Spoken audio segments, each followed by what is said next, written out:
ഞാൻ ഈ കറണ്ടിൻ്റെ പൈസ അടയ്ക്കാൻ വേണ്ടി ഈ ഇലക്ട്രിസിറ്റി ഓഫീസിൽ ചെന്ന് പൈസയൊക്കെ അടച്ചിട്ട് ഇങ്ങനെ പുറത്തേക്ക് ഇറങ്ങാൻ വേണ്ടി റോഡിൻ്റെ മറുഭാഗത്ത് ഈ മരക്കിഴങ്ങ് കച്ചവടം ചെയ്യണ ഒരുത്തൻ അവിടെ നമ്മളിവിടെ എന്താ പറയുക, മരക്കിഴങ്ങ്, കപ്പക്കിഴങ്ങ്, പൂളക്കിഴങ്ങ് എന്ത് പറഞ്ഞാൽ ഈ സാധനം നിങ്ങൾക്ക് മനസ്സിലായല്ലോ, ഈ കോല് കുത്തിയിട്ട് കിഴങ്ങ് ഊരിയെടുക്കുന്ന സാധനം അതിങ്ങനെ അവിടെ വെച്ച് വിൽക്കുകയാണ്. അപ്പോൾ എനിക്കിത് വലിയ ഇഷ്ടമാണ്. ഞാൻ ചെന്നിട്ട് ചോദിച്ചു, എടാ എന്താ വില? അപ്പോൾ ഞാൻ പറഞ്ഞു കിലോ 25 രൂപ. ഇത് വില കൂടുതലാണല്ലോടാ, ഞാനൊരു 2-3 കിലോ എടുക്കാം, നീ എന്തെങ്കിലും ഒന്ന് കുറച്ച് തരാമോ? അവൻ പറഞ്ഞു, എന്നെ ഇത് വിൽക്കാനേപ്പിച്ചേക്കണ 25 രൂപയിൽ കുറച്ച് തരില്ല.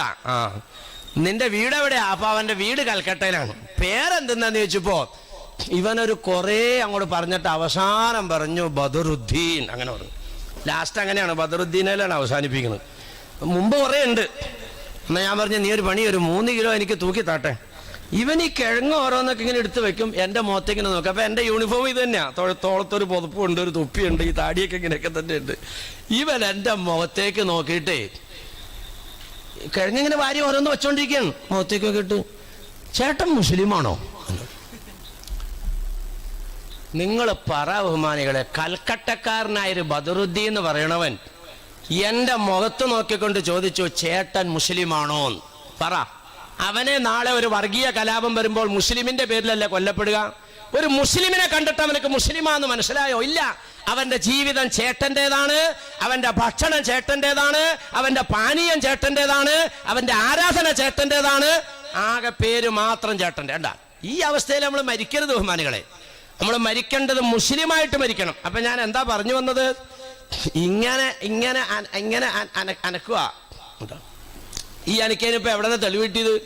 ഈ ഒരൊറ്റ സഹാബിയുടെ തെളിവാ. നമ്മുടെ മോറ്റൂടെ ഒരു കാവുങ്കര ജുമാഅത്ത് പള്ളി എന്നിട്ട് പള്ളിയുണ്ട് മോറ്റൂർ ടൗണിൽ. അവിടെ ഈ അടുത്ത കാലത്തൊരു സംഭവം ഉണ്ടായി. അത്തഹിയാത്തിൽ നിന്നപ്പോൾ ഒരു ചെറുക്കൻ ഇങ്ങനെ ഇരുന്ന് കാണിച്ചു. അപ്പോൾ അടുത്തിരുന്നൊരു നാടൻകാക്കായ, അയാൾക്ക് ഇത് കണ്ടു കഴിഞ്ഞപ്പോൾ ഇയാളുടെ നിസ്കാര വിശ്വാസമായി. എന്നെ ഇവനിങ്ങനെ നിന്ന് കാണിക്കുകയാണല്ലോ. ഇയാളൊരു പണി, ഇത് ഏതായാലും നിസ്കാരം പോയല്ലോ, ഇപ്പം എൻ്റെ ബെല്ലേക്ക് ഒരു ഒറ്റപ്പെടുത്താൻ കുടിച്ചു. മുറുക്കി, ഇയാൾ നല്ല ആരോഗ്യമുള്ള ആളാണ്, ഇവൻ അത്ര ആരോഗ്യമില്ല.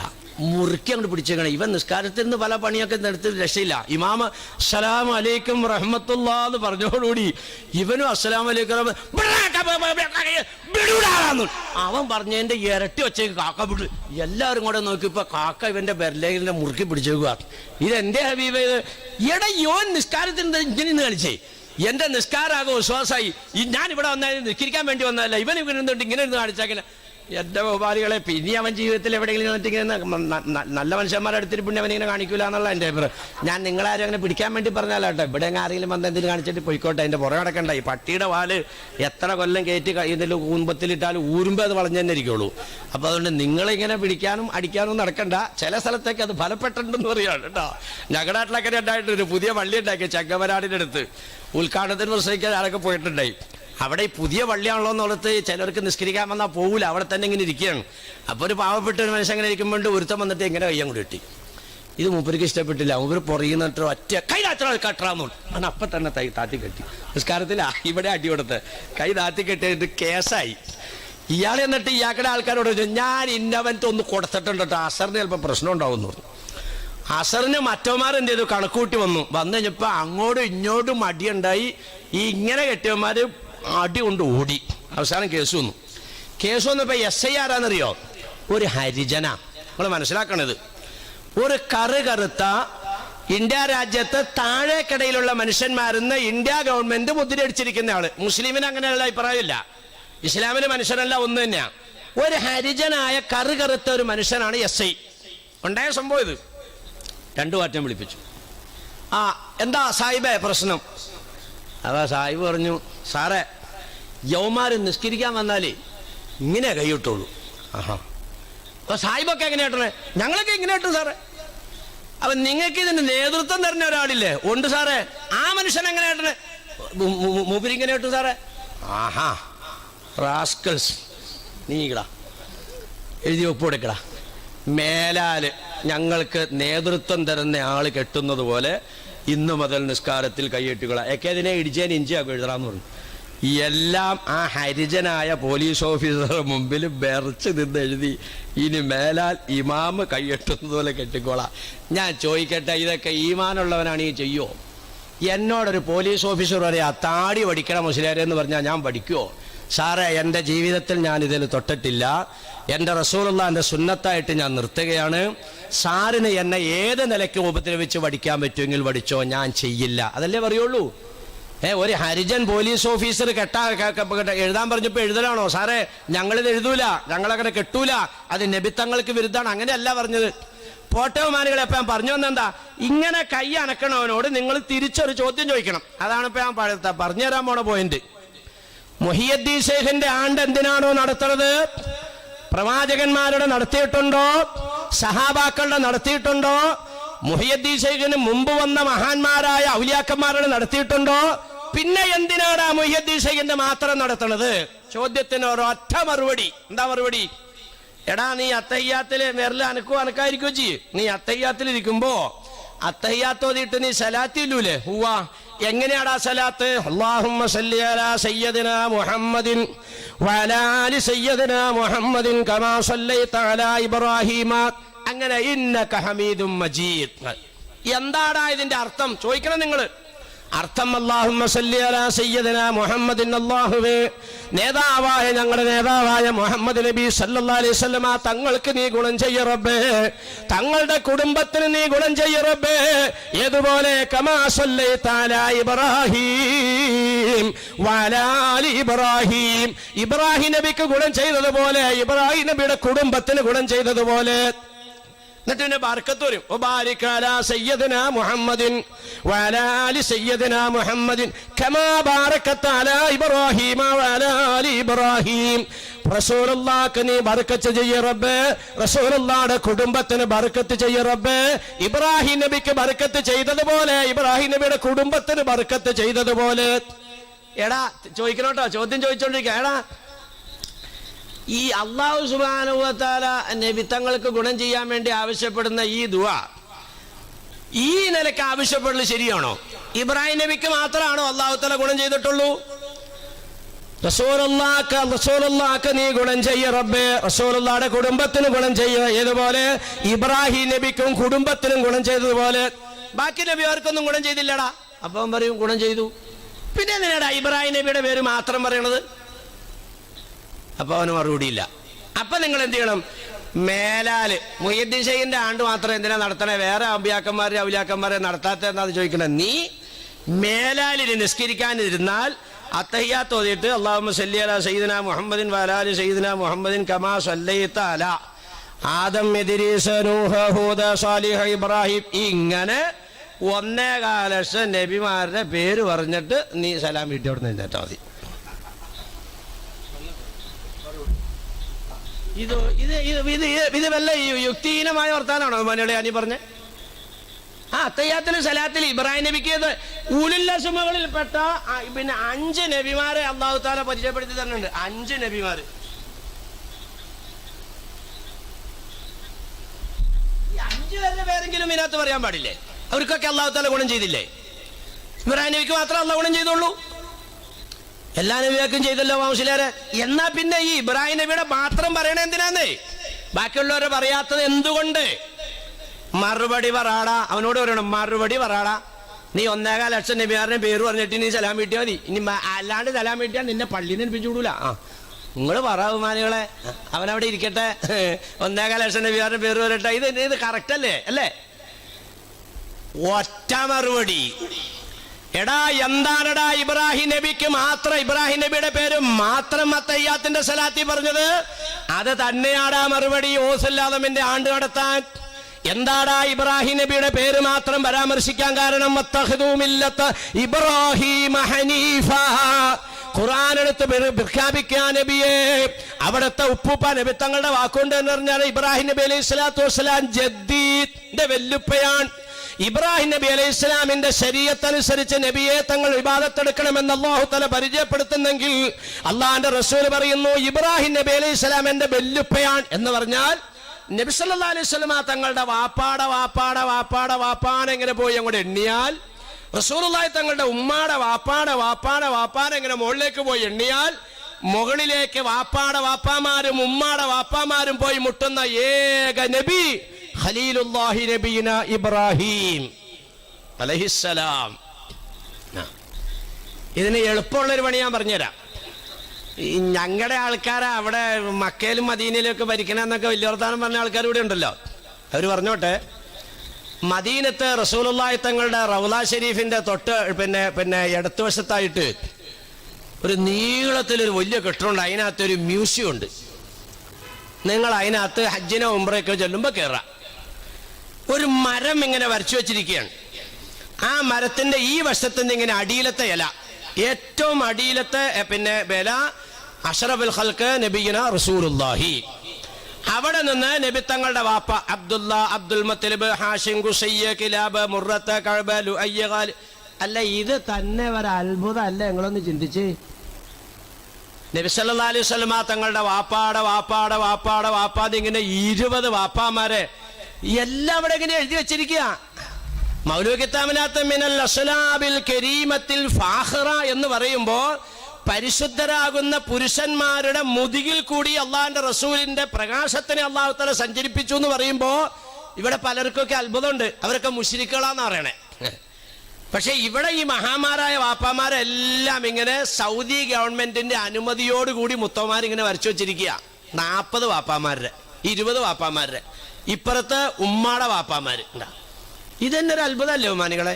അല്ലേ? ഞാൻ നിങ്ങളോട് ചോദിക്കുകയാണ്, നിങ്ങളുടെ വാപ്പാടെ പേരെന്താണ്? അപ്പൊ നിങ്ങൾ പറയും അബ്ദുൽ ഖാദിർ. ആ അബ്ദുൽ ഖാദിർ തന്നെ നിങ്ങളുടെ വാപ്പാടെ പേരെന്നാ? വെല്ലുപ്പാടെ പേരാണോ വാമശ്ശേരി ചോദിക്കണത്? ആ വെല്ലുപ്പാടെ പേര് സുലൈമാൻ. അപ്പൊ വാപ്പാടെ പേര് അബ്ദുൽ ഖാദിർ അല്ലേ? അതെ. വെല്ലുപ്പാടെ പേര് സുലൈമാൻ. അതിന്റെ വാപ്പാടെ പേരെന്നാ? ഏത് പൂപ്പാടെ വാപ്പാടെ പേരോ? ആ വലിയർക്ക് എന്താ പിരാന്താ ഉണ്ടോ? അവിടെ ഇടപാട് നിർത്തി. ഈ ദുനിയാവിലൊരു മനുഷ്യരോട് ചോദിച്ചാൽ കിട്ടുന്ന കാര്യമല്ല. ഇനി മാക്സിമം ആയ ചിലപ്പോൾ അങ്ങേരുടെ പേരും കൂടെ പറയും. അതിന്റെ അപ്പുറത്തെ ആളുടെ പേര് ചോദിച്ചാലോ ഇയാളെ ഉളമ്പാർക്ക് കൊണ്ടുപോകണമെന്ന് പറയും. വേണ്ട. ശരിയാണോ മാനുകളെ? ആ സ്ഥാനത്ത് നബിത്തങ്ങളുടെ ഉപ്പ ഇങ്ങനെ മുകളിലേക്ക് പോവാൻ.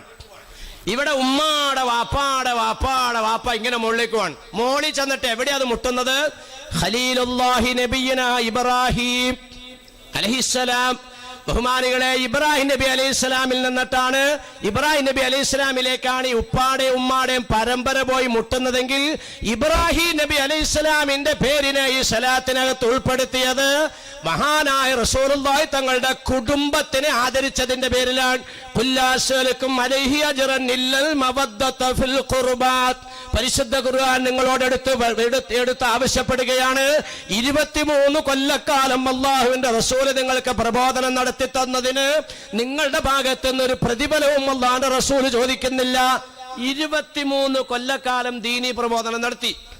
ത്യാഗമായിരുന്നു, നിങ്ങൾക്ക് എല്ലാവർക്കും അറിയാം. ആ ഭാഗം നമ്മൾ വിശദീകരിക്കണ്ട. എന്റെ ബഹുമാനികളെ, ഈ ലോകത്ത് എന്തെങ്കിലും ജോലി ചെയ്താൽ പ്രതിഫലം വാങ്ങാത്തവരാരാ ഉള്ളത്? നിങ്ങൾ പറ. ഇപ്പൊ ഇവിടെ സർക്കാർ ജോലിക്കാരിപ്പോൾ ഉണ്ടാവുമല്ലോ. ഞാൻ സർക്കാരിനെ സേവിക്കുകയാണ്, അതുകൊണ്ട് 10 പൈസ എനിക്ക് ശമ്പളം വേണ്ട എന്ന് പറഞ്ഞൊരു സർക്കാർ ഉദ്യോഗസ്ഥനും ഇവിടെ ഉണ്ടോ? ഉണ്ടോ? ഇനി നിങ്ങളുടെയൊക്കെ കാര്യം പോട്ടെ ബഹുമാനികളെ. ഞാൻ അന്യനാട്ടിൽ നിന്ന് വന്ന ആളാണ്, ബാബാ മുസ്ലിം. നിങ്ങൾ നന്നാക്കാൻ വന്നതാണ്. നിങ്ങളെല്ലാവരും സ്വർഗത്തിലേക്ക് വിടാൻ വേണ്ടി വന്നതാണ്. ഞാൻ പരിപാടിയൊക്കെ കഴിഞ്ഞ് വണ്ടിയെ കയറുമ്പോൾ ഇവിടുത്തെ കമ്മിറ്റിക്കാരോട് അസ്സലാമു അലൈക്കും. ആ കമ്മിറ്റിക്കാരെല്ലാവരും കൂടി വലൈക്കും അസ്സലാം വറഹ്മത്തുള്ളാഹി വബറകാതുഹു. ഞാൻ ഇവിടുത്തെ ഇറങ്ങുമ്പോൾ ആ വണ്ടി ഓടിക്കണ ചെറുക്കനോട് പറയും, മരൊടുക്കത്തെ ഹവാൻ ആ ഡീസലിന്റെ പൈസയും കൂടെ തന്നില്ല. ഇത് പറയോ? എന്നാ ഞാൻ കാശിന് വേണ്ടി വന്നതാണോ? അതെയോ? കാശിന് വേണ്ടി വന്നാണ് ഈ ചാർജ് പറയൂല്ലോ. അപ്പോഴേ നിങ്ങൾ വയന്ന് പറയാനാണോ? അതെ, എന്നാ ഇത്ര രൂപ ചാർജ്? അത് പറയൂല്ലോ. അത് ഞാൻ പറഞ്ഞിട്ടില്ലല്ലോ. പക്ഷെ ഉള്ളിൽ എന്തുണ്ട്? എന്തെങ്കിലും ഒന്ന് കിട്ടണമെന്നുണ്ട്. അതാണ് എന്റെ ബഹുമാനികളെ. ഇതുപോലെ അതുപോലെ തന്നെ ഉസ്താദ് പാവപ്പെട്ടവന്റെ പാലക്കാട് നിന്ന് വന്നേക്കണതാണ് ഇവിടെ. നിങ്ങളുടെ അടുത്ത് ഇപ്പൊ ശമ്പളത്തിലാണെങ്കിൽ എൻ്റെ വീട്ടിൽ ഇന്നലെ ഒരു ബംഗാളി പണിയാൻ വന്നായിരുന്നു. അവർക്ക് രാവിലെ ചായ കടി, വൈകുന്നേരം ഇപ്പൊ കാലിച്ചായ കടിയൊന്നും വേണ്ട എന്നുള്ളതാണ്. ഉച്ചക്ക് ചോറ് വേണ്ട. എന്തായാലും രാവിലെ ചായയും കടിയും 4 മണിക്ക് ഇത്രയും. വൈകുന്നേരം ആയി കഴിഞ്ഞപ്പോ എത്ര രൂപയുടെ എന്ന് ചോദിച്ചപ്പോ അവൻ പറഞ്ഞറിയോ? 750 രൂപ വന്നു. അത് 800 അത് ഈ കാക്കായ ആയതുകൊണ്ടിട്ട് 50 രൂപ കുറച്ച് കൊടുത്താന്നാണ് അവൻ പറയണത്. 800 അവരുടെ റേറ്റ് പോലും. അപ്പൊ എത്രയായി ഇപ്പൊ അങ്ങേർക്ക്? ആ ചെറുക്കൻ അവനക്ക് ഈ ബംഗാളിയിൽ നിന്ന് ഒരു വീടും കൂടും ഇല്ലാണ്ട് ഇവിടെ ജോലി അന്വേഷിച്ചു വന്നവനക്ക് എത്ര പൈസ? അവൻ്റെ യാതൊരു പണി ആയുധവും ഇല്ല. എല്ലാ ആയുധവും നമ്മൾ കൊടുക്കണം. എത്രയായി? 800 രൂപ വെച്ചാണെങ്കിൽ ഒന്ന് കൂട്ടി വയ്ക്കുക. 24,000 രൂപ മാസം ശമ്പളമായി. ഇല്ലല്ല, ഇവിടെ എത്രയാ? അല്ലോ, 800 ഇവിടെ കിട്ടൂല. അപ്പൊ അങ്ങനെ ഇവിടെ മെച്ചം. ഇവിടെ 900, 1000 ആണെന്ന് അദ്ദേഹം പറയണണ്ട. അതിന് 900 കൂട്ട് 800ന്റെ 1000ന്റെ ഇടയ്ക്ക്. അപ്പൊ എത്രയായി? 27,000 രൂപ ശമ്പളമായി. ഞാൻ ചോദിക്കട്ടെ, നമ്മുടെ ബഹുമാനപ്പെട്ട ഉസ്താദ് ഇവിടെ നേതാട്ടിലേക്ക് ഇറങ്ങിപ്പോയി. അതൊരു ഉസ്താദ് ഇവിടെ ഇല്ല. ബാക്കി ഇരിക്കണ ആരിഫികളോട് ഞാൻ ചോദിക്കട്ടെ, 27,000 രൂപ ശമ്പളം മാസം കിട്ടണ ഒരു ഉസ്താദിന്റെ കൈ നോക്കിക്ക്. കാല് നോക്കും, കാല് ദുര്യാവിനില്ല പാല്. അപ്പൊ ഞാൻ ചോദിക്കട്ടെ, ഈ കാണായ ഇൽമെല്ലാം പഠിച്ച് ത്യാഗം സഹിച്ചുകൊണ്ട് ഇവിടെ വന്ന് കിടക്കണ ഒരു ശമ്പളത്തിന് വന്നതാണോ? അല്ലല്ലോ. പക്ഷെ പാലക്കാട് നിന്ന് നിങ്ങളുടെ ഉസ്താദ് ഇവിടെ ഈ നാട്ടിൽ വന്ന് താമസിക്കുന്നു. മാസം 30-ാം തീയതി എത്തുമ്പോൾ ആ പാവപ്പെട്ടവന്റെ മനസ്സിൽ ഒന്നാ, ഓ പടച്ചവനെ എന്തായാലും ഇപ്പൊ തരണത് ഇന്നിപ്പോ സെക്രട്ടറിനെ കൂടെ കണ്ടിട്ടുമില്ല, പൈസ ആണെങ്കിൽ പുള്ള അവിടെ ചെന്നിട്ട് അത് ചെയ്യാണ്ട് ഇത് ചെയ്യാണ്ട് കണ്ട. ഇതാ ഞാൻ ചോദിക്കട്ടെ, ആരാപ്പ ഈ വേതനം പറ്റാതെ ജോലിയെടുക്കുന്നവര്? 23 കൊല്ലക്കാലം ത്യാഗോജ്ജലമാകുന്ന ഈ പ്രവർത്തനം നിങ്ങൾക്ക് നടത്തി തന്നിട്ട് പരിശുദ്ധ ഖുർആൻ നബിക്ക് കൊടുക്കാനുള്ള പ്രതിഫലം എടുത്ത് പറയുന്നത് എന്താണെന്നറിഞ്ഞോ? ഇല്ലൽ മവദ്ദത ഫിൽ ഖുർബ. നിങ്ങളൊന്നും കൊടുക്കണ്ട, അള്ളാഹുവിന്റെ റസൂലിന്റെ കുടുംബത്തിനെ നിങ്ങൾ ബഹുമാനിക്കണം. നോക്ക്, കുടുംബത്തിനെ ബഹുമാനിക്കണം. ഉർഖുദു മുഹമ്മദൻ ബി അഹ്ലി ബൈത്തി ഔ കമാ ഖാല റസൂലുള്ളാഹി. മഹാനായ നബി മുഹമ്മദ് റസൂലുള്ളാഹി സ്വല്ലല്ലാഹു അലൈഹി വസല്ലമ തങ്ങളെ നിങ്ങൾ സ്മരിക്കേണ്ടത് തങ്ങളുടെ കുടുംബത്തിനെ ആദരിച്ചു കൊണ്ടിട്ടായിരിക്കണം. മുഹിയുദ്ദീൻ ശൈഖ് കയറിവനെ കാണണേ. മുഹിയുദ്ദീൻ ശൈഖ് കയറിവനെ ജീലാനി അനുസ്മരണം എന്ന് പറയുന്ന മുഹിയുദ്ദീൻ ശൈഖ് തങ്ങളുടെ അനുസ്മരണത്തിനെ അനാദരിക്കുന്നവരും അതിനെ അവഗണിക്കുന്നവരും സമൂഹത്തിനകത്ത് മെമ്പർഷിപ്പ് ഉള്ളവരാണോ, അതെയോ സമൂഹത്തിൽ നിന്നും പുറത്ത് മുർത്തദ്ദ എന്ന പേരിൽ പുറന്തള്ളപ്പെട്ടവരാണോ? നിങ്ങൾ കേൾക്കുന്നവർ വിലയിട്ടോളണം. എന്താ, നിങ്ങൾ വിലയിരുത്തിക്കൊള്ളണം. എവിടേക്ക് കാര്യം നമ്മൾ പറഞ്ഞു തരികയാണ്. കാര്യം എവിടെന്നെങ്കിലും എന്തെങ്കിലും എടുത്തിട്ട് പറയല്ല. ഞാൻ ഒരു അന്യ നാട്ടുകാരനാണെങ്കിലും ആലുവക്കാരനാണ്. ഞാൻ അങ്കമാലി പള്ളിയിലെ ഖത്തീബാണ്. കഴിഞ്ഞ 34 വർഷമായി ഞാൻ അവിടുത്തെ തന്നെ ഖത്തീബാണ്. നിങ്ങൾ എന്നെ വെള്ളിയാഴ്ച അങ്കമാലിൽ വന്നാൽ ഇൻഷാ അല്ലാഹ് ദുനിയാവിൽ ഹയാത്തിലുണ്ടെങ്കിൽ ഞാൻ മെമ്പറിലുണ്ടാവും. അപ്പൊ ബഹുമാനികളെ, ഞാൻ എന്തെങ്കിലും പൊള്ളത്തരം പറഞ്ഞുകൊണ്ട് പോവല്ല. നിങ്ങൾക്ക് നാളെ എന്നോട് ചോദിച്ചിട്ട് അല്ലെങ്കിൽ ഇവിടെയുള്ള ഉലമാക്കളോട് ചോദിക്കാം. ചുമ്മാ എന്തെങ്കിലും പറഞ്ഞുകൊണ്ട് പോവല്ല. എന്താ ഞാൻ പറഞ്ഞു വന്നത് ബഹുമാനികളെ? നബി സല്ലല്ലാഹു അലൈഹി വസല്ലമ തങ്ങളുടെ കുടുംബത്തിനെ ആദരിക്കലാണ്, ബഹുമാനിക്കലാണ് അല്ലാഹു സുബ്ഹാനഹു വ തആല ചോദിക്കുന്ന പ്രതിഫലം. തറക്തു ഫീകും സഖലൈൻ, ഹദീസ് കാണാം. 2 നിധികൾ, 2 രത്നങ്ങൾ ഞാൻ നിങ്ങളിലേക്ക് തന്നേച്ചു പോകുന്നു എന്ന് നബിയിന റസൂലുള്ളാഹി. ഒന്ന് കിതാബല്ലാഹ്, അല്ലാഹുവിന്റെ ഗ്രന്ഥമാണ്. വേറെ ഹദീസിൽ കാണാം എന്റെ ചര്യകളാണ്. ഈ ഹദീസും ഹദീസിനകത്തുള്ളതാണ്. രണ്ടാമത്തത് വഅഹ്ലു ബൈത്തി, എന്റെ കുടുംബത്തിനെ ഞാൻ നിങ്ങളെ ഏൽപ്പിച്ചുകൊണ്ട് പോവുകയാണ്. ഖിയാമം നാൾ വരെ റസൂലുള്ളാഹി തങ്ങളുടെ കുടുംബം ഇവിടെ ഉണ്ടാവും. ആ കുടുംബത്തിനെ പറ്റി നബി തങ്ങൾ വിശേഷിപ്പിച്ചത് കപ്പൽ പോലെയാണ്. ഇന്ന മസല അഹ്ലു ബൈത്തി കമസലി സഫീനത്തി നൂഹിൻ ഔ കമാ ഖാല റസൂലുള്ളാഹി. എന്റെ കുടുംബത്തിന്റെ ഉപമ നൂഹ് നബിയുടെ കപ്പലിന്റെ ഉപമയാണ്. ആ കപ്പലിന്റെ ശൈലി എന്താണ്? കപ്പലിനകത്തേക്ക് ആര് പ്രവേശിക്കുന്നു ഫഹുവ നജ, അയാൾ രക്ഷപ്പെട്ട ആളാണ്. വമൻ തഅഖറ അൻഹാ ഫഹുവ ഹലക, അവഗണിക്കുന്നവൻ നാശത്തിലാണ് എന്ന് അള്ളാന്റെ ഹബീബ് പഠിപ്പിച്ചെങ്കിൽ അത് തന്നെയാണ് എന്റെ അഹ്ലുബൈത്തിന്റെ ഉപമ എന്ന് തങ്ങൾ പഠിപ്പിച്ചെങ്കിൽ, അഹ്ലുബൈത്തിനെ ആരാണോ ബഹുമാനിക്കുന്നത് അവൻ ഇസ്ലാമിന്റെ ഉള്ളിലുള്ളവനാണ്. അഹ്ലുബൈത്തിനെ ആരാണോ അവഗണിക്കുന്നത് അവൻ ഹലക്ക. നേർക്ക് നേരെ ആണോ എന്ന് നിങ്ങൾ അർത്ഥം പറ. നേർക്ക് നേരെ ആണോ? നബി തങ്ങളുടെ കുടുംബത്തിനെ അവഗണിക്കുന്നവൻ നാശത്തിലാണ് എന്ന് പറഞ്ഞാൽ തങ്ങന്മാരെന്ന് പറയും. അൽഹംദുലില്ലാഹ് നമ്മുടെ ഈ പരിപാടിയിലും അവസാനം ദ്വാരക്കാം എന്നത് റസൂലുള്ളാഹിന്റെ കുടുംബത്തിൽപ്പെട്ട ഒരാളാണ്, അല്ലേ? എത്ര വലിയ പറക്കണ ഔലിയായാവുന്ന ഒരു മുസ്ലിയാർ സ്റ്റേജിലുണ്ടെങ്കിലും ഒരു തങ്ങളുകുട്ടി കയറി വന്നാൽ തീർന്നു ബഹുമാനികളെ. തങ്ങളുകുട്ടി കയറി വന്നു കഴിഞ്ഞാൽ ഏത് പറക്കണ മുസ്ലിയാരായാലും എഴുന്നേറ്റ് കൈ പിടിച്ച് മുത്തും. അതാണ് കാരണം. എന്താ? ആ കയറി വന്ന റസൂലുള്ളാഹിന്റെ ചോരയാണ്. അതാണ് അതിന്റെ വ്യത്യാസം. ഇവിടെ നമ്മുടെ ഈ പള്ളിയിലെ ഉസ്താദിനോട് അല്ലെങ്കിൽ എന്നോട് നിങ്ങളത് ചോദിക്കുകയാണ്, മുസ്ലിയാരെ, ഓ നിങ്ങൾ സിഗരറ്റ് ഒന്ന് വലിക്കാവോ എന്ന് ചോദിച്ചാൽ നിങ്ങളുടെ ഉസ്താദ് എന്ത് മറുപടി പറയും? ഓ അത് അള്ളാഹിന്റെ റസൂല് വെറുത്തേക്കണതാണ്, ഞാൻ വലിക്കൂല, ഇങ്ങനെ പറയാ. നേരെ മറിച്ച് തങ്ങളുകുട്ടി സ്റ്റേജിലിരിക്കുകയാണ്, തങ്ങളുകുട്ടി അടുത്ത് നിങ്ങൾ ചോദിക്കുകയാണ്, തങ്ങളിപ്പാ ഈ സിഗരറ്റ് ഒന്ന് വലിക്കാവോ എന്ന് ചോദിച്ചാൽ എന്താ മറുപടി പറയാ? എന്റെ വല്യുപ്പാക്ക് ഇഷ്ടമില്ലാത്ത ഞാൻ ചെയ്യൂല. ഇതാണ് ഈ തമ്മിലുള്ള വ്യത്യാസം. അവർക്ക് വല്യുപ്പ എന്ന് പറയാൻ അവകാശമുണ്ട്, നമുക്ക് റസൂലുള്ളാഹി എന്ന് പറയാനുള്ള അവകാശമുള്ളൂ. ഉണ്ടാകും. ഇതാണ് വ്യത്യാസം. എന്റെ കുടുംബത്തിനെ നിങ്ങൾ ബഹുമാനിക്കണം, ആദരിക്കണം. അപ്പോ മുകളിലേക്ക് ഇങ്ങനെ എണ്ണുമ്പോൾ, ഈ വാപ്പാമാരിങ്ങനെ മുകളിലേക്ക് എണ്ണി എണ്ണി അങ്ങോട്ട് ചെല്ലുമ്പോൾ നേരെ മുട്ടുന്നത് ബഹുമാനപ്പെട്ട ഇബ്രാഹിം നബി അലൈഹി ഇസ്ലാമിലാണെങ്കിൽ, ഇവിടെ നിന്ന് ഉമ്മ വഴി മുകളിലേക്ക് എത്തുമ്പോൾ നേരെ ചെന്ന് മുട്ടുന്നത് ഇബ്രാഹിം നബി അലൈഹി ഇസ്ലാമിലാണെങ്കിൽ ബഹുമാനികളെ താഴത്തേക്കെണ്ണണം. നബി തങ്ങളുടെ കുടുംബം മുകളിലേക്ക് എണ്ണുന്നത് പോലെ താഴത്തേക്കെണ്ണണം. താഴത്തേക്കെണ്ണുമ്പോൾ റസൂലുള്ളാഹിന്റെ മകളാണ് സയ്യിദത്തുനാ ബീവി ഫാത്തിമത്തു സുഹറ റളിയല്ലാഹു തആല അൻഹ. ഫാത്തിമ ബീവിയുടെ പൊന്നോമന മക്കളാണ് ഹസൻ ഹുസൈൻ റളിയല്ലാഹു അൻഹുമാ. അതിൽ നിന്ന് ഹുസൈൻ റളിയല്ലാഹു തആല അൻഹുവിന്റെ പരമ്പരയിലാണ് ബഹുമാനപ്പെട്ട സൈനുൽ ആബിദീൻ എന്ന് പറയുന്ന കുട്ടി. ആ കുട്ടിയുടെ ആൺകുട്ടിയും പെൺകുട്ടിയും അതിങ്ങനെ താഴത്തേക്ക് വരുമ്പോൾ താഴത്തേക്ക് വന്ന് മക്കൾ തമ്മിൽ ഒരുമിച്ച് മുട്ടുന്ന ഏക മനുഷ്യനാണ് സുൽത്താനുൽ ആരിഫീൻ ശൈഖ് മുഹിയുദ്ദീൻ അബ്ദുൽ ഖാദിർ ജീലാനി. മോളിലേക്ക് എണ്ണപ്പോൾ ഇബ്രാഹിം നബിയെ നമ്മൾ കണ്ടതുപോലെ താഴത്തേക്ക് മക്കളെ എണ്ണണം. താഴത്തേക്ക് ഇങ്ങനെ മക്കളെ എണ്ണുമ്പോൾ മുഹിയുദ്ദീൻ ശൈഖ് റളിയല്ലാഹു തആല അൻഹുവിന്റെ വാപ്പ വഴിയിൽ വാപ്പ എണ്ണുമ്പോൾ പോയി മുട്ടുന്നത് സയ്യിദത്തുനാ ബി ഫാത്തിമത്തു സുഹ്റ. ബഹുമാനപ്പെട്ട മുഹിയുദ്ദീൻ റളിയല്ലാഹു തആല അൻഹുവിന്റെ ഉമ്മാന്റെ വാപ്പ, ആ വാപ്പാന്റെ വാപ്പ ഇങ്ങനെ പോയി എണ്ണിയാൽ നേരെ പോയി മുട്ടുന്നത് സയ്യിദത്തുനാ ബി ഫാത്തിമത്തു സുഹ്റ റളിയല്ലാഹു. ഇങ്ങനെ മക്കളുടെ താഴത്തേക്ക് അങ്ങനെയാണ്. വാപ്പ ഉമ്മ ഒത്തത് എന്നാ ഈ പറയുന്നതിന്റെ അർത്ഥം. വാപ്പായും ഉമ്മായും ഒത്ത വാപ്പായാണ് ആര്? ബഹുമാനപ്പെട്ട ഖലീലുല്ലാഹി നബീന ഇബ്രാഹിം.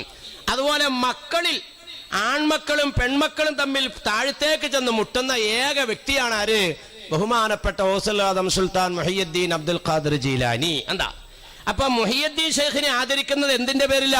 ഇബ്രാഹിം നബീനെ തയ്യാത്തിൽ സലാത്തിൽ പറഞ്ഞതുപോലെ തന്നെ മുഹിയുദ്ദീൻ ഷെയ്ഖിനെ ലോകമെടുത്ത് ആദരിക്കുന്നത് റസൂലുള്ളാഹിന്റെ മക്കളിൽ മാതാപിതാക്കൾ ഒറ്റ മോനാണ്, ഏക മോനാണ് ബഹുമാനപ്പെട്ട മുഹിയുദ്ദീൻ ഷെയ്ഖ് റളിയല്ലാഹു തആല അൻഹു.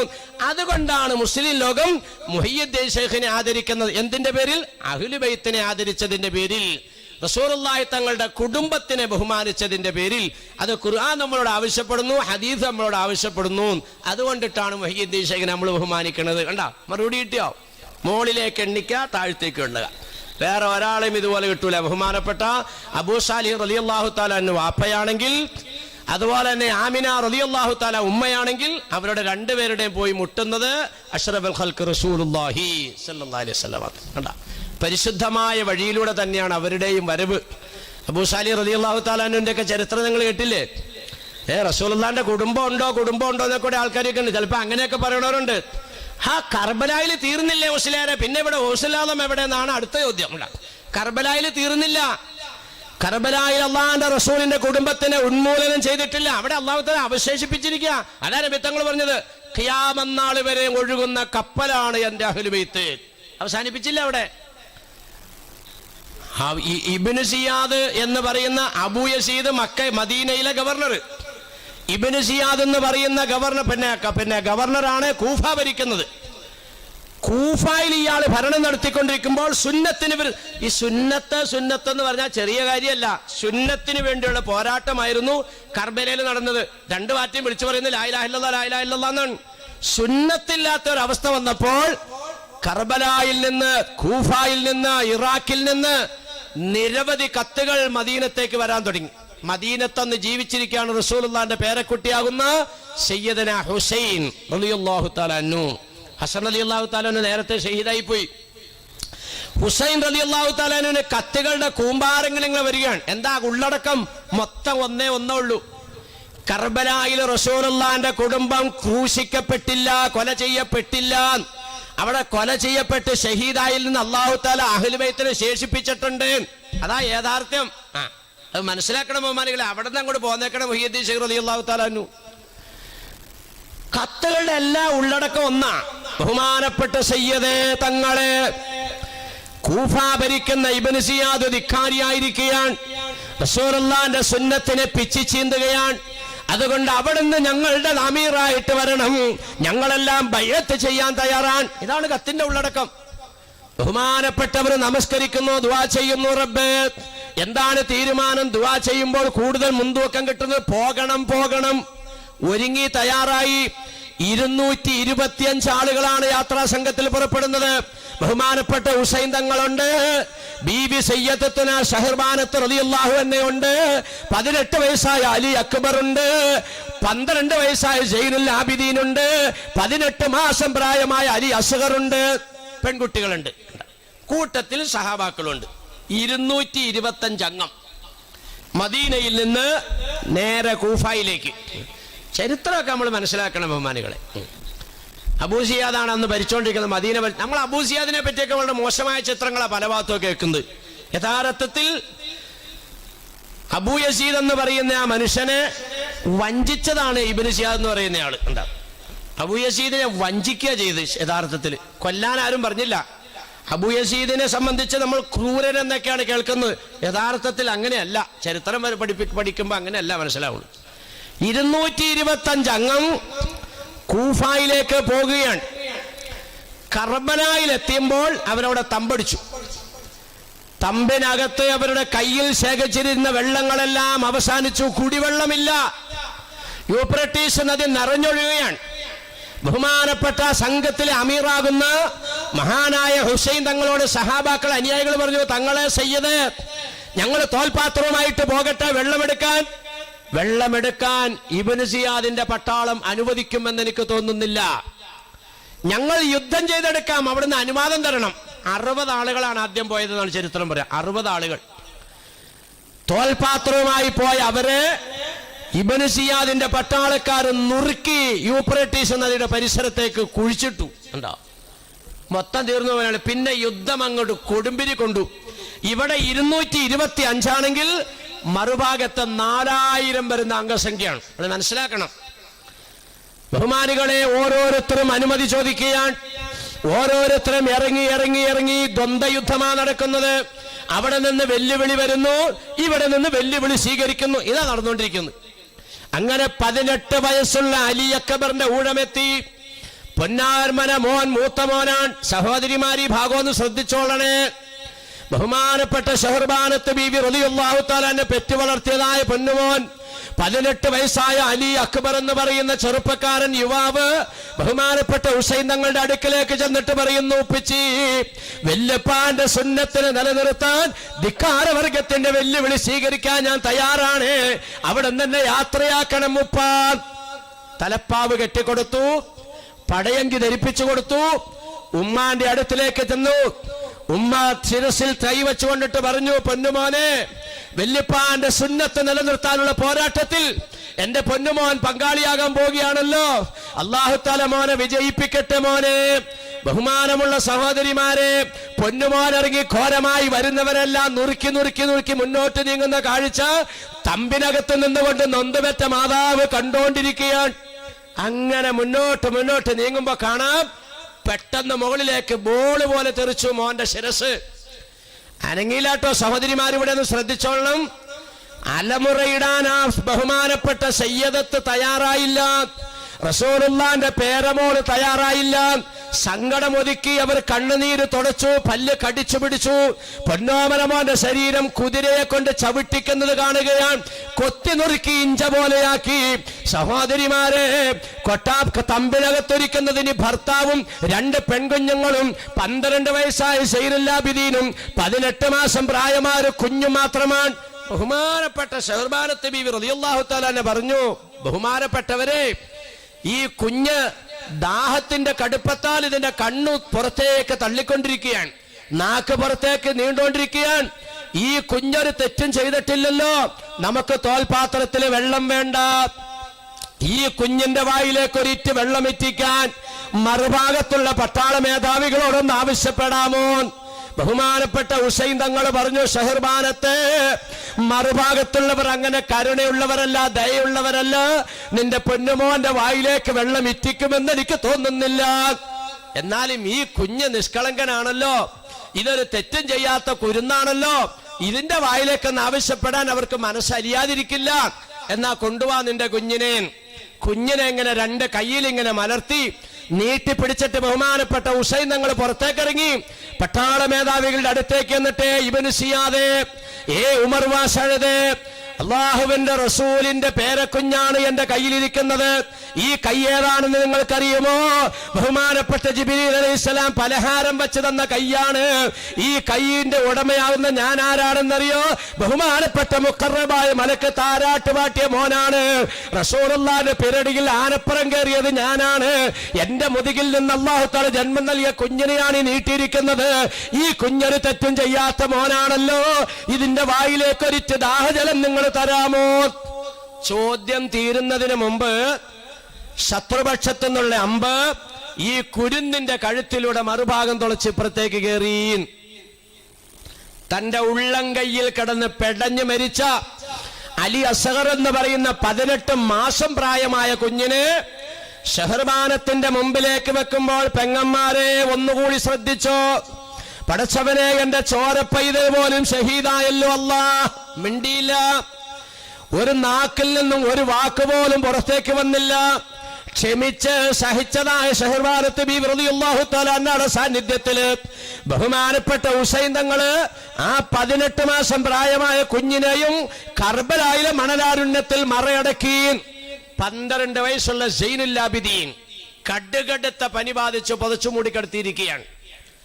പുതപ്പ് മോളിൽ നിന്നും തുണി മാറ്റി സാവകാശം എഴുന്നേറ്റിട്ടുപ്പ വല്യപ്പാന്റെ സുന്നത്ത് നിലനിർത്താൻ ഈ ഞാൻ പോകട്ടെ ഉപ്പ, എനിക്ക് അനുവാദം തരുമോ ഉപ്പ?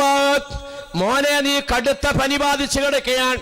നിനക്ക് യുദ്ധത്തിന് പോകാനുള്ള യോഗ്യതയില്ല. നീ തമ്പിനകത്ത് ഉമ്മാന്റെ അടുത്ത് കിടക്കുമോനെ. ഇനി ഇറങ്ങണ്ടവൻ ഞാനാണ്. ബഹുമാനപ്പെട്ട ഉപ്പയാകുന്ന അലി ഇബ്നു അബീ താലിബ് തങ്ങളിൽ നിന്ന് ബഹുമാനപ്പെട്ട ഹുസൈൻ തങ്ങൾക്ക് അനന്തരമായി കിട്ടിയതായ വാള് ദുൽഫഖാർ എന്ന് പറയുന്ന വാള്, ദുൽ എന്ന് പറയുന്ന പാരമ്പര്യമായി സ്വത്തവകാശമായി കിട്ടിയതായ കുതിര, ബഹുമാനപ്പെട്ട അലിയാർ തങ്ങൾ ധരിച്ചതായ പടയങ്കി. ബഹുമാനികളെ, ഇതെല്ലാം ബഹുമാനപ്പെട്ട ഹുസൈൻ തങ്ങൾ അണിഞ്ഞു. കുതിരയെ അടുത്തേക്ക് വിളിച്ചു. ബഹുമാനപ്പെട്ട ഷഹബാനത്തിന്റെ ഓരത്തേക്ക് ചെന്നിട്ട് പറഞ്ഞു, പ്രിയപ്പെട്ടവളെ, എന്റെ വല്യപ്പാന്റെ സുന്നത്ത് നിലനിർത്താൻ, ശത്രുസംഘത്തിനോട് പോരടിക്കാൻ ഇതായി കർബലായിലെ പോർക്കളത്തിലേക്ക് ഞാൻ ഇറങ്ങുകയാണ്. അള്ളാഹുവിന്റെ വിധിയുണ്ടെങ്കിൽ നമുക്ക് ഈ ഭൂമുഖത്ത് കാണാം, അതല്ലെങ്കിൽ സന്തോഷത്തോടെ ആഖിറത്തിൽ കണ്ടുമുട്ടാൻ ദുആ ചെയ്യണേ. മഅസലാം പറഞ്ഞുകൊണ്ട് പുറപ്പെടുമ്പോഴും പെങ്ങന്മാരെ ഷഹർബാനത്ത് ബീവി അലറിയില്ല. ഷഹർബാനത്ത് ബീവി പരാതി പറഞ്ഞില്ല. ഇവിടെ നിങ്ങൾ ശ്രദ്ധിച്ചോളണം. ആ നാവിൽ നിന്നിനി ഞങ്ങൾക്കാരാണുള്ളത്? ചിറകമുളയ്ക്കാത്ത ഒരു സൈനുൽ ആബിദീനും മുട്ടയിൽ നിന്ന് വിരിയാത്ത 2 പെൺകുഞ്ഞുങ്ങളും ഈ ഞാനും മാത്രമല്ല ഇനി തമ്പിനകത്തുള്ളത്. അവിടെ നിന്നിങ്ങോടെ പോയാൽ പിന്നെ ഞങ്ങളുടെ അവസ്ഥ എന്താ? മിണ്ടിയില്ല. ഒരു പരിഭവമില്ല, ഒരു പരാതിയുമില്ല.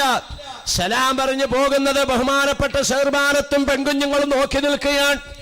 മുന്നോട്ട് വരുന്നതിനെല്ലാം വെട്ടി ബഹുമാനപ്പെട്ട ഹുസൈൻ തങ്ങൾ മുന്നേറുകയാണ്. കയ്യിലിരിക്കുന്നത് ദുൽഫഖാറാണ്. കേറിയിരിക്കുന്നത് ദുൽ എന്ന വെള്ളക്കുതിരയുടെ മുകളിലാണ്. അണിഞ്ഞിരിക്കുന്നതെല്ലാം അലിയാർ തങ്ങളുടെ പാരമ്പര്യമായി കിട്ടിയ വസ്ത്രങ്ങളാണ്. തലയിൽ വെച്ചിരിക്കുന്നതും അലിയാർ തങ്ങൾ ധരിച്ചതായ പടയങ്കിയും തലപ്പാവുമാണ്. മുന്നോട്ട് നീങ്ങുമ്പോൾ ധാരാളം ആളുകൾ ശത്രുപക്ഷത്ത് നഷ്ടപ്പെട്ടുകൊണ്ടിരിക്കുമ്പോൾ ഒരു വലിയ ശബ്ദത്തിൽ ഒരു കിംവദന്തി, ആരാടടാ തമ്പിനകത്ത് നിൽക്കുന്ന ഷഹർബാനത്ത് ബീവിയെ ആക്രമിക്കുന്നത്? ഏത് ഭർത്താവിന്റെയും ശ്രദ്ധ തിരിയുന്ന ഒരു വർത്താനം. ഈ ശബ്ദം കേട്ട മാത്രയിൽ മുന്നോട്ട് നീങ്ങിക്കൊണ്ടിരുന്ന ബഹുമാനപ്പെട്ട ഹുസൈൻ തങ്ങള് പൊടുന്നനെ ഒന്ന് പുറകോട്ട് തിരിഞ്ഞു. ആ തിരിയലിൽ സംഭവിച്ചു, ശത്രുവിന്റെ മുതലെടുപ്പ് അവിടെ നടന്നു കഴിഞ്ഞു. ബഹുമാനപ്പെട്ട ഹുസൈൻ തങ്ങളുടെ ശിരസ് മുകളിലേക്ക് തെറിച്ചു.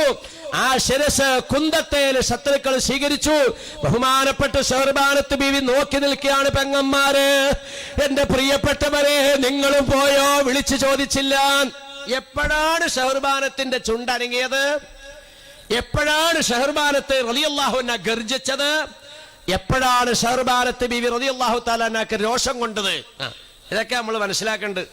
പഠിക്കാനും മനസ്സിലാക്കാനും തയ്യാറാകണം സഹോദരി സഹോദരന്മാർ. മുഹിയുദ്ദീൻ ശൈഖ് ഏത് വഴിക്കൂടെ വന്നേന്നൊക്കെ മനസ്സിലാക്കണം. മുഹിയുദ്ദീൻ ശൈഖ് റളിയല്ലാഹു തആല അൻഹുവിന്റെ ആണ്ടിനോടനുബന്ധിച്ച് നമ്മൾ ആചരിക്കുന്നത് റസൂലുള്ളാഹിന്റെ തങ്ങളുടെ കുടുംബത്തിനെ ആദരിക്കുകയാണ്. എന്തേ വേറെ മൈലിയാക്കന്മാരെ കിട്ടാഞ്ഞിട്ടാണോ നിങ്ങളുടെ പരിപാടിക്ക് ബഹുമാനപ്പെട്ട സയ്യിദ് മുഹമ്മദ് ഷാഫി പൂക്കോയ തങ്ങൾ അൽ ഹൈദറൂസി കർണാടക എന്തേ ബഹുമാനികളെ അഹ്ലു ബൈത്തിനെ ആദരിക്കുകയാണ്. അതാണ് ഈ നാടിന്റെ പാരമ്പര്യം. അത് സുന്നത്തെ ജമാഅത്തിന്റെ പാരമ്പര്യമാണ്. അഹ്ലു ബൈത്തിനെയാണ് ഇതിൽ കൂടി നമ്മൾ ബഹുമാനിക്കുന്നത്. കണ്ടാ, എല്ലാത്തിലും കൂടി റസൂലുള്ളാഹി തങ്ങളുടെ സ്നേഹമാണ് നമ്മൾ പ്രതീക്ഷിക്കുന്നത്. റസൂലുള്ളാഹി തങ്ങളുടെ സ്നേഹത്തിൽ കൂടി ഇൻ കുന്തും തുഹിബ്ബൂനല്ലാഹ ഫത്തബിഊനി, അള്ളാഹുവിന്റെ സ്നേഹമാണ് നമ്മൾ നേടിയെടുക്കേണ്ടത്. കണ്ടാ, ഇതിൽ കൂടി അല്ലാതെ കിട്ടൂല ബഹുമാനികളെ. പിന്നെ റസൂലുള്ള വഴിയായിട്ട് അള്ളാഹുവിന്റെ ഭാഗത്തേക്ക് എത്താൻ കഴിയില്ല. സഹോദരിമാരെ ശ്രദ്ധിക്കണേ, ശ്രദ്ധിക്കണേ. ബഹുമാനപ്പെട്ട ഷഹർബാനത്ത് ബീവി റളിയല്ലാഹു തആല അൻഹ വിധവയായിരിക്കുകയാണ്. ശത്രുക്കൾ കുന്തത്തിന്റെ മുകളിൽ തലനാട്ടിക്കൊണ്ട് ബഹുമാനപ്പെട്ട ഹുസൈൻ തങ്ങളുടെ ശിരസിനെ നാട്ടിക്കൊണ്ട് കൂലോ തക്ബീർ വിളിക്കുകയാണ്. നമ്മൾ മനസ്സിലാക്കണം, ശത്രുഭാഗത്തുള്ളവരും വിളിക്കുന്ന കൂലോ തക്ബീറാണ്, ഇപ്ര നിൽക്കുന്നവരും പറയുന്ന അല്ലാഹു അക്ബറാണ്. സുന്നത്തില്ല എന്നുള്ളൊരു വിഷയം ഇവർക്ക് എത്തിയിട്ടുള്ളൂ. അള്ളാഹുവിന്റെ ദീനിൽ നമ്മൾ മുർത്തദ്ദാവുക എന്ന് പറഞ്ഞാൽ സുന്നത്തിനെ ഒഴിവാക്കി കളയലാണ്. സുന്നത്തില്ലാതെ ആവുമ്പോഴാണ് മുർത്തദ്ദാവണത്. ഇസ്ലാമിന്ന് വെളിയിൽ പോയി. ഉരുക്കിന്റെ ബന്ധമൊന്നുമില്ല. വാക്കുകൊണ്ടിട്ട് മുർത്തദ്ദാകാം, പ്രവൃത്തി കൊണ്ട് മുർത്തദ്ദാകാം, നെയ്യത്ത് കൊണ്ട് മുർത്തദ്ദാകാം. ഇങ്ങനെയാണ് ഇസ്ലാമിന്ന് വെളിയിൽ പോവാ. ഖൗലിയ്, ഖൽബിയ്, ഫിഇലിയ്, 3 തരത്തിൽ മുർത്താവും. 3 തരത്തിൽ മുർത്തദ്ദാവും.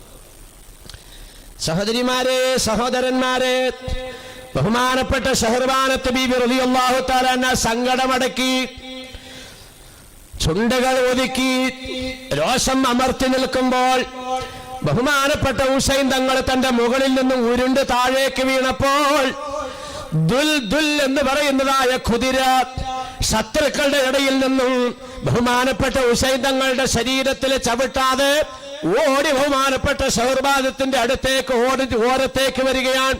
ഷഹർബാനത്ത് ബീവിയുടെ ചേര നിന്ന് അനുസരണയുള്ള പൂച്ചക്കുട്ടി നിൽക്കുന്നത് പോലെ നിൽക്കുന്ന വെള്ളക്കുതിരയെ നോക്കിക്കൊണ്ട് ഷഹർബാനത്ത് ബീവി ഒരു ചോദ്യം ചോദിക്കുന്നു. നാൽക്കാലി മൃഗമേ, എന്റെ പ്രിയപ്പെട്ട ഭർത്താവ് ഹുസൈൻ തങ്ങളെ എവിടെയാണ് നീ കൊണ്ടുപോയി തള്ളിയിട്ടത്? ഒരൊറ്റ വാക്ക്. അത് കേട്ട മാത്രയിൽ ചരിത്രം പഠിപ്പിക്കുന്നു, 2 കണ്ണിൽ നിന്നും ധാരധാരിയായി കണ്ണുനീരൊഴുകുന്ന മൃഗം മുന്നോട്ടൊരു ചാട്ടമാണ്. അടുത്ത ചാട്ടം ഏതാനും ചാട്ടങ്ങൾക്ക് ശേഷം അത് നിറഞ്ഞൊഴുകുന്ന യൂഫ്രട്ടീസ് നദിയുടെ ആഴത്തിലേക്ക് മുങ്ങിപ്പോയി. അത് അവിടെ അവസാനിച്ചു. ഷഹർബാനത്തും ഇനി ആകെ ഉള്ളത് 12 വയസ്സുള്ള ഒരു ആൺകുട്ടിയും 2 പെൺകുഞ്ഞുങ്ങളുമാണ്. ഇബ്നു സിയാദും ഉമർ വാസദും അടക്കമുള്ള നേതാക്കൾ ഇതാ തമ്പിലേക്ക് വരികയാണ്. ബഹുമാനപ്പെട്ട ഷഹർബാനത്ത് ബീബി റളിയല്ലാഹു അൻഹയുടെ മുഖത്തേക്ക് മൂടിയിട്ടിരുന്ന ആ മുഖം മൂടി പിടിച്ച് വാളിന്റെ തലപ്പ് കൊണ്ട് പൊക്കുകയാണ്. മക്കനെ മാത്രമല്ല, മുഖം മൂടിയിട്ടിരുന്ന ഒരു മുഖം മൂടി ഉണ്ടായി ബീവിക്ക്. ഈ മുഖം മൂടി അങ്ങോട്ട് പൊക്കുമ്പോൾ പൂർണ്ണ ചന്ദ്രനെ പോലും നാണിപ്പിക്കുന്ന ബഹുമാനപ്പെട്ട മഹദി അവളുടെ മുഖം പ്രത്യക്ഷപ്പെട്ടു. സ്വന്തം പൊന്നോമന മോൻ ക്രൂരമായി രക്തസാക്ഷിയായപ്പോൾ ഇളംകുഞ്ഞിന്റെ ജനാസ കൊണ്ടുവന്ന് മടിയിൽ വെച്ചപ്പോൾ ഭർത്താവിനെ ശത്രുക്കൾ തുണ്ടം തുണ്ടമാക്കി നുറുക്കിയപ്പോൾ ഒരക്ഷരം പോലും ഉരിയാടാതിരുന്ന ബഹുമാനപ്പെട്ട ഷഹർബാനത്ത് ബീവി റളിയല്ലാഹു അൻഹ മുഖത്ത് നിന്ന് ആ തുണിയങ്ങ് മാറ്റിയപ്പോൾ അലറുന്നതായി സിംഹമായി മാറി. ബഹുമാനപ്പെട്ടവർ ചോദിക്കുന്നു, ധിക്കാരികളെ, ലജ്ജയില്ലാത്ത വർഗമേ, എന്റെ മുഖം കാണാൻ നിനക്ക് എന്താണ് അവകാശമുള്ളത്? എന്റെ ഭർത്താവ് ഹുസൈൻ തങ്ങൾ ഹയാത്തിലുണ്ടെങ്കിൽ എന്റെ മുഖത്ത് നീ തുണി മാറ്റാൻ നിനക്ക് ധൈര്യം വരുമോടാ? എന്റെ മുഖത്ത് നിന്ന് തുണി ഉയർത്താതെ ആ വാളിന്റെ തലപ്പ് മാറ്റടാ വൃത്തികെട്ടവനെ. അപ്പോഴാണ് ബഹുമാനപ്പെട്ട ഷഹർബാനത്ത് ബീവി സംസാരിച്ചത്. കണ്ടാ, അതുവരെയും ചുണ്ടനങ്ങിയില്ല, നാക്ക് ചലിച്ചില്ല. മുഖത്ത് നിന്ന് തുണി മാറ്റിയതിന്റെ പേരിൽ രോഷം കൊണ്ടപ്പോൾ ശിരോവസ്ത്രവും അവർ വലിച്ചു കീറി. കുതിരയുടെ ഒരു ഭാഗത്ത് ഷഹർബാനത്ത് ബീവിയെ കയറ്റിക്കിടത്തി, മറുഭാഗത്ത് പനിക്കുന്നതായി ഷെയ്നുല്ലാബിദിനെ കയറ്റിക്കിടത്തി ഈന്തപ്പനയുടെ നാരുകൊണ്ടുണ്ടാക്കിയ കയറുകൊണ്ട് വരിഞ്ഞു കെട്ടി. മുന്നില് കുന്തത്തിന്റെ അറ്റത്ത് നാട്ടപ്പെട്ടതായ ഹുസൈൻ തങ്ങളുടെ ശിരസ്, തൊട്ട് പുറകിൽ ഈ രീതിയിൽ ബീവിയെയും മകനെയും ബന്ധിക്കപ്പെട്ടതായ കുതിര കർബലായിൽ നിന്ന് കൂഫയിലേക്ക് പ്രകടനം. സഹോദരന്മാരെ, സഹോദരിമാരെ, കാലചക്രം നീങ്ങി, നാളുകൾ കഴിഞ്ഞു. മദീനത്ത് ചെന്നു. അത് ഈ ശിരസ് സ്ഫടിക പാത്രത്തിൽ ഇങ്ങനെ വച്ച് അബൂ യസീദിന്റെ മുമ്പിലേക്ക് ഇബ്നു സിയാദ് എന്ന് പറയുന്ന കൂഫായിന്റെ ഗവർണർ ഇങ്ങനെ വെച്ചു കൊടുത്തപ്പോൾ മഹാനവറുകളും നടുങ്ങിത്തറിച്ച് ആ ശിരസ്സെടുത്തിട്ട് മാറോട് ചേർത്തിട്ട് പറഞ്ഞു, റബ്ബേ, റസൂലുള്ളാഹിന്റെ മക്കളോട് പേരക്കുഞ്ഞുങ്ങളോട് ഈ ക്രൂരകൃത്യം ചെയ്യുമെന്ന് ഞാൻ മനസ്സിലാക്കിയില്ലല്ലോ അല്ലാ, ഇതെന്തോ ഒരു ചതിയാണ് റബ്ബേ ഈ സംഭവിച്ചത്. ആ ശിരസ് കൊണ്ടുവന്ന് ജന്നത്തുൽ ബഖയിലെ വെല്ലുമ്മ കിടക്കുന്ന, അതായത് ഫാത്തിമ ബി കിടക്കുന്നതിന്റെ ഓരത്ത് കൊണ്ടുവന്ന് മറയടക്കി. ജന്നത്തുൽ ബഖയിലേക്ക് നമ്മൾ ചേറുമ്പോ കാണാം ഫാത്തിമയുടെ തൊട്ട് ഇപ്പുറത്തായിട്ടൊരു 3-4 മീസാങ്കല്ലുകൾ നിരത്തി വെച്ചിട്ടുണ്ട്. അതിൽ ഒന്ന് ബഹുമാനപ്പെട്ട ഹുസൈൻ തങ്ങളുടെ ശിരസാണ്. ശരീരം കൂഫായിലാണ് കിടക്കുന്നത്, ശിരസ് മദീനത്തെ ജന്നത്തുൽ ബഖയിലാണ്. കാലചക്രം നീങ്ങി മുഹമ്മദ് മുഖ്താർ എന്ന് പറയുന്ന 35 വയസ്സുകാരനായ ഒരു യുവാവ്, അന്നത്തെ തടംപറയിൽ കിടന്നതായ ചെറുപ്പക്കാരൻ ജയിൽ മോചിതനാകുന്നതിനോടൊപ്പം തന്നെ അല്ലാഹു തആല അവനിലേക്ക് കൂഫായിന്റെ അധികാരം വെച്ചു കൊടുക്കുകയാണ്. കൂഫായിന്റെ അധികാരത്തിന്റെ ചെങ്കോലന്റേതായ മനുഷ്യൻ ആദ്യമായിട്ട് വിളംബരം നടത്തിയത് റസൂലുള്ളാഹിന്റെ പേരമക്കളെ കൊല ചെയ്തായ കൊലയാളികളെ ഹാജരാക്കണം. പട്ടാളക്കാരൻ 4 ഭാഗം ഓടി. ഇബ്നു സിയാദ് പിടിക്കപ്പെട്ടു, ഉമർ വാസാദ് പിടിക്കപ്പെട്ടു, പട്ടാള നേതാവുകളെല്ലാം പിടിക്കപ്പെട്ടു. ബഹുമാനികളെ പ്രതിക്കൂട്ടിൽ കയറ്റി നിർത്തിയിരിക്കുകയാണ്. ബഹുമാനപ്പെട്ട മഹദി ഷഹർബാനത്ത് ബീവിക്ക് മദീനയിൽ വലിയ പദവിയാണ് ബഹുമാനപ്പെട്ട അബൂ യസീദിന്റെ ഭരണകൂടം കൊടുത്തത്. എല്ലാ വിധത്തിലുള്ള താമസ സൗകര്യങ്ങൾ ഒരുക്കി അവിടെ നിന്നും ബഹുമാനപ്പെട്ട ബീവി അവരുകളെ കൂഫായിൽ കൊണ്ടുവന്നിരിക്കുകയാണ്. വാദിക്കൂട്ടിൽ ബഹുമാനപ്പെട്ട ഷഹർബാനത്ത് ബീവിയും പ്രതിക്കൂട്ടിൽ ഈ പറയപ്പെട്ട കൊലയാളികളും. വിധികർത്താവാകുന്ന മുഖ്താർ എന്ന് പറയുന്ന ചെറുപ്പക്കാരനായ ജഡ്ജി ചോദിച്ചു, ബഹുമാനപ്പെട്ട ബീബി അവരുകളെ, അങ്ങയുടെ ഭർത്താവിനെയും മക്കളെയും കൊത്തിനുറുക്കിയ ക്രൂരന്മാരെയാണ് ഞാൻ ഈ പിടിച്ചു നിർത്തിയിരിക്കുന്നത്. എന്ത് ശിക്ഷ കൊടുക്കണമെന്നാണ് അവിടുന്ന് ആവശ്യപ്പെടുന്നത്? അവിടുന്ന് ആവശ്യപ്പെടുന്ന നിലയ്ക്ക് ഇവരെ ഞാൻ ശിക്ഷിക്കാൻ തയ്യാറാണ്. സഹോദരിമാരെ ശ്രദ്ധിക്കണേ, വാദിക്കൂട്ടി നിൽക്കുന്ന ബഹുമാനപ്പെട്ട മഹദി സയ്യിദത്തുന ബീബി ഷഹർബാനത്ത് റളിയല്ലാഹു തആല അൻഹ പറഞ്ഞത്, അല്ലയോ ജഡ്ജി അവറുകളെ, ചക്രവർത്തി അവറുകളെ, എന്റെ ഭർത്താവിനെയും മക്കളെയും കൊല നടത്തിയതിൽ, ഷഹീദാക്കിയതിൽ എനിക്കിവരോടൊരു പരിഭവമില്ല, പരാതിയുമില്ല. റബ്ബിന്റെ കോടതിയിൽ മനുഷ്യരയിൽ എനിക്ക് അവരെ സന്തോഷത്തോടെ കണ്ടുമുട്ടാൻ ഞാൻ ആഗ്രഹിക്കുകയാണ്. പക്ഷേ എനിക്കുള്ള ഏക പരാതി, കർബലായിൽ നിന്നും കൂഫ വരെ എന്റെ മുഖവും ശിരസും പരപുരുഷന്മാർക്ക് കാണാവുന്ന വിധത്തിൽ, എന്റെ മുഖവും തലയും പരപുരുഷന്മാർക്ക് കാണാവുന്ന വിധത്തിൽ എന്റെ മുഖം മൂടിയും എന്റെ ശിരോവസ്തുവും ഒഴിവാക്കിക്കൊണ്ട് കുതിരപ്പുറത്ത് വെച്ച് കെട്ടി കൂഫ വരെ കൊണ്ടുവന്ന ആ വൃത്തികെട്ട പ്രവർത്തനത്തോടാണ് എനിക്ക് വിമർശനമുള്ളത്. എന്റെ മുഖം അന്യപുരുഷന്മാർക്ക് കാണാൻ ഇടവന്നല്ലോ, അതിന്റെ പേരിൽ കൊടുക്കാവുന്ന ശിക്ഷ ഇവർക്ക് കൊടുക്കാമെന്ന് ബഹുമാനപ്പെട്ട സയ്യിദത്തുനാ ബീവി ഷഹർബാനത്ത് റളിയല്ലാഹു അൻഹാ ഈ നിലയ്ക്ക് പ്രഖ്യാപിച്ചെങ്കിൽ, ഉമ്മമാരെ, സഹോദരിമാരെ, അന്യപുരുഷന്മാരിൽ നിന്ന് തന്റെ ശരീരം സൂക്ഷിക്കുന്നതിന് റസൂലുള്ളാഹിന്റെ അഹ്ലുബൈത്തിൽപ്പെട്ട കുടുംബത്തിൽപ്പെട്ട ഷഹർബാനത്ത് ബീവിക്കൊക്കെ ഇത്രമാത്രം നിർബന്ധ ബുദ്ധി ഉണ്ടായിരുന്നെങ്കിൽ ആ റസൂലുള്ളാഹിന്റെ കുടുംബത്തിനെ ആദരിക്കുന്ന ഓസുല്ലാലമിന്റെ ആണ്ടിനോടനുബന്ധിച്ച് ബഹുമാനപ്പെട്ടവർ ചെല്ലിയ ദിക്റുകളും തസ്ബീഹുകളും ചെല്ലാനും മഹാരഥരുടെ ജീവിതം പകർത്താനും കാത്തിരിക്കുന്ന ഉപ്പമാരെ, കുഞ്ഞനുജന്മാരെ, സഹോദരിമാരെ, നമ്മുടെ ജീവിതം എവിടെ നിൽക്കുന്നു എന്നുള്ള വിലയിരുത്തൽ ഇതിനോടൊപ്പം വേണം. കണ്ടോ, അവരൊക്കെ കൂടെ പോണോന്ന് തന്നെ നമ്മൾ ആഗ്രഹിക്കുന്നത്.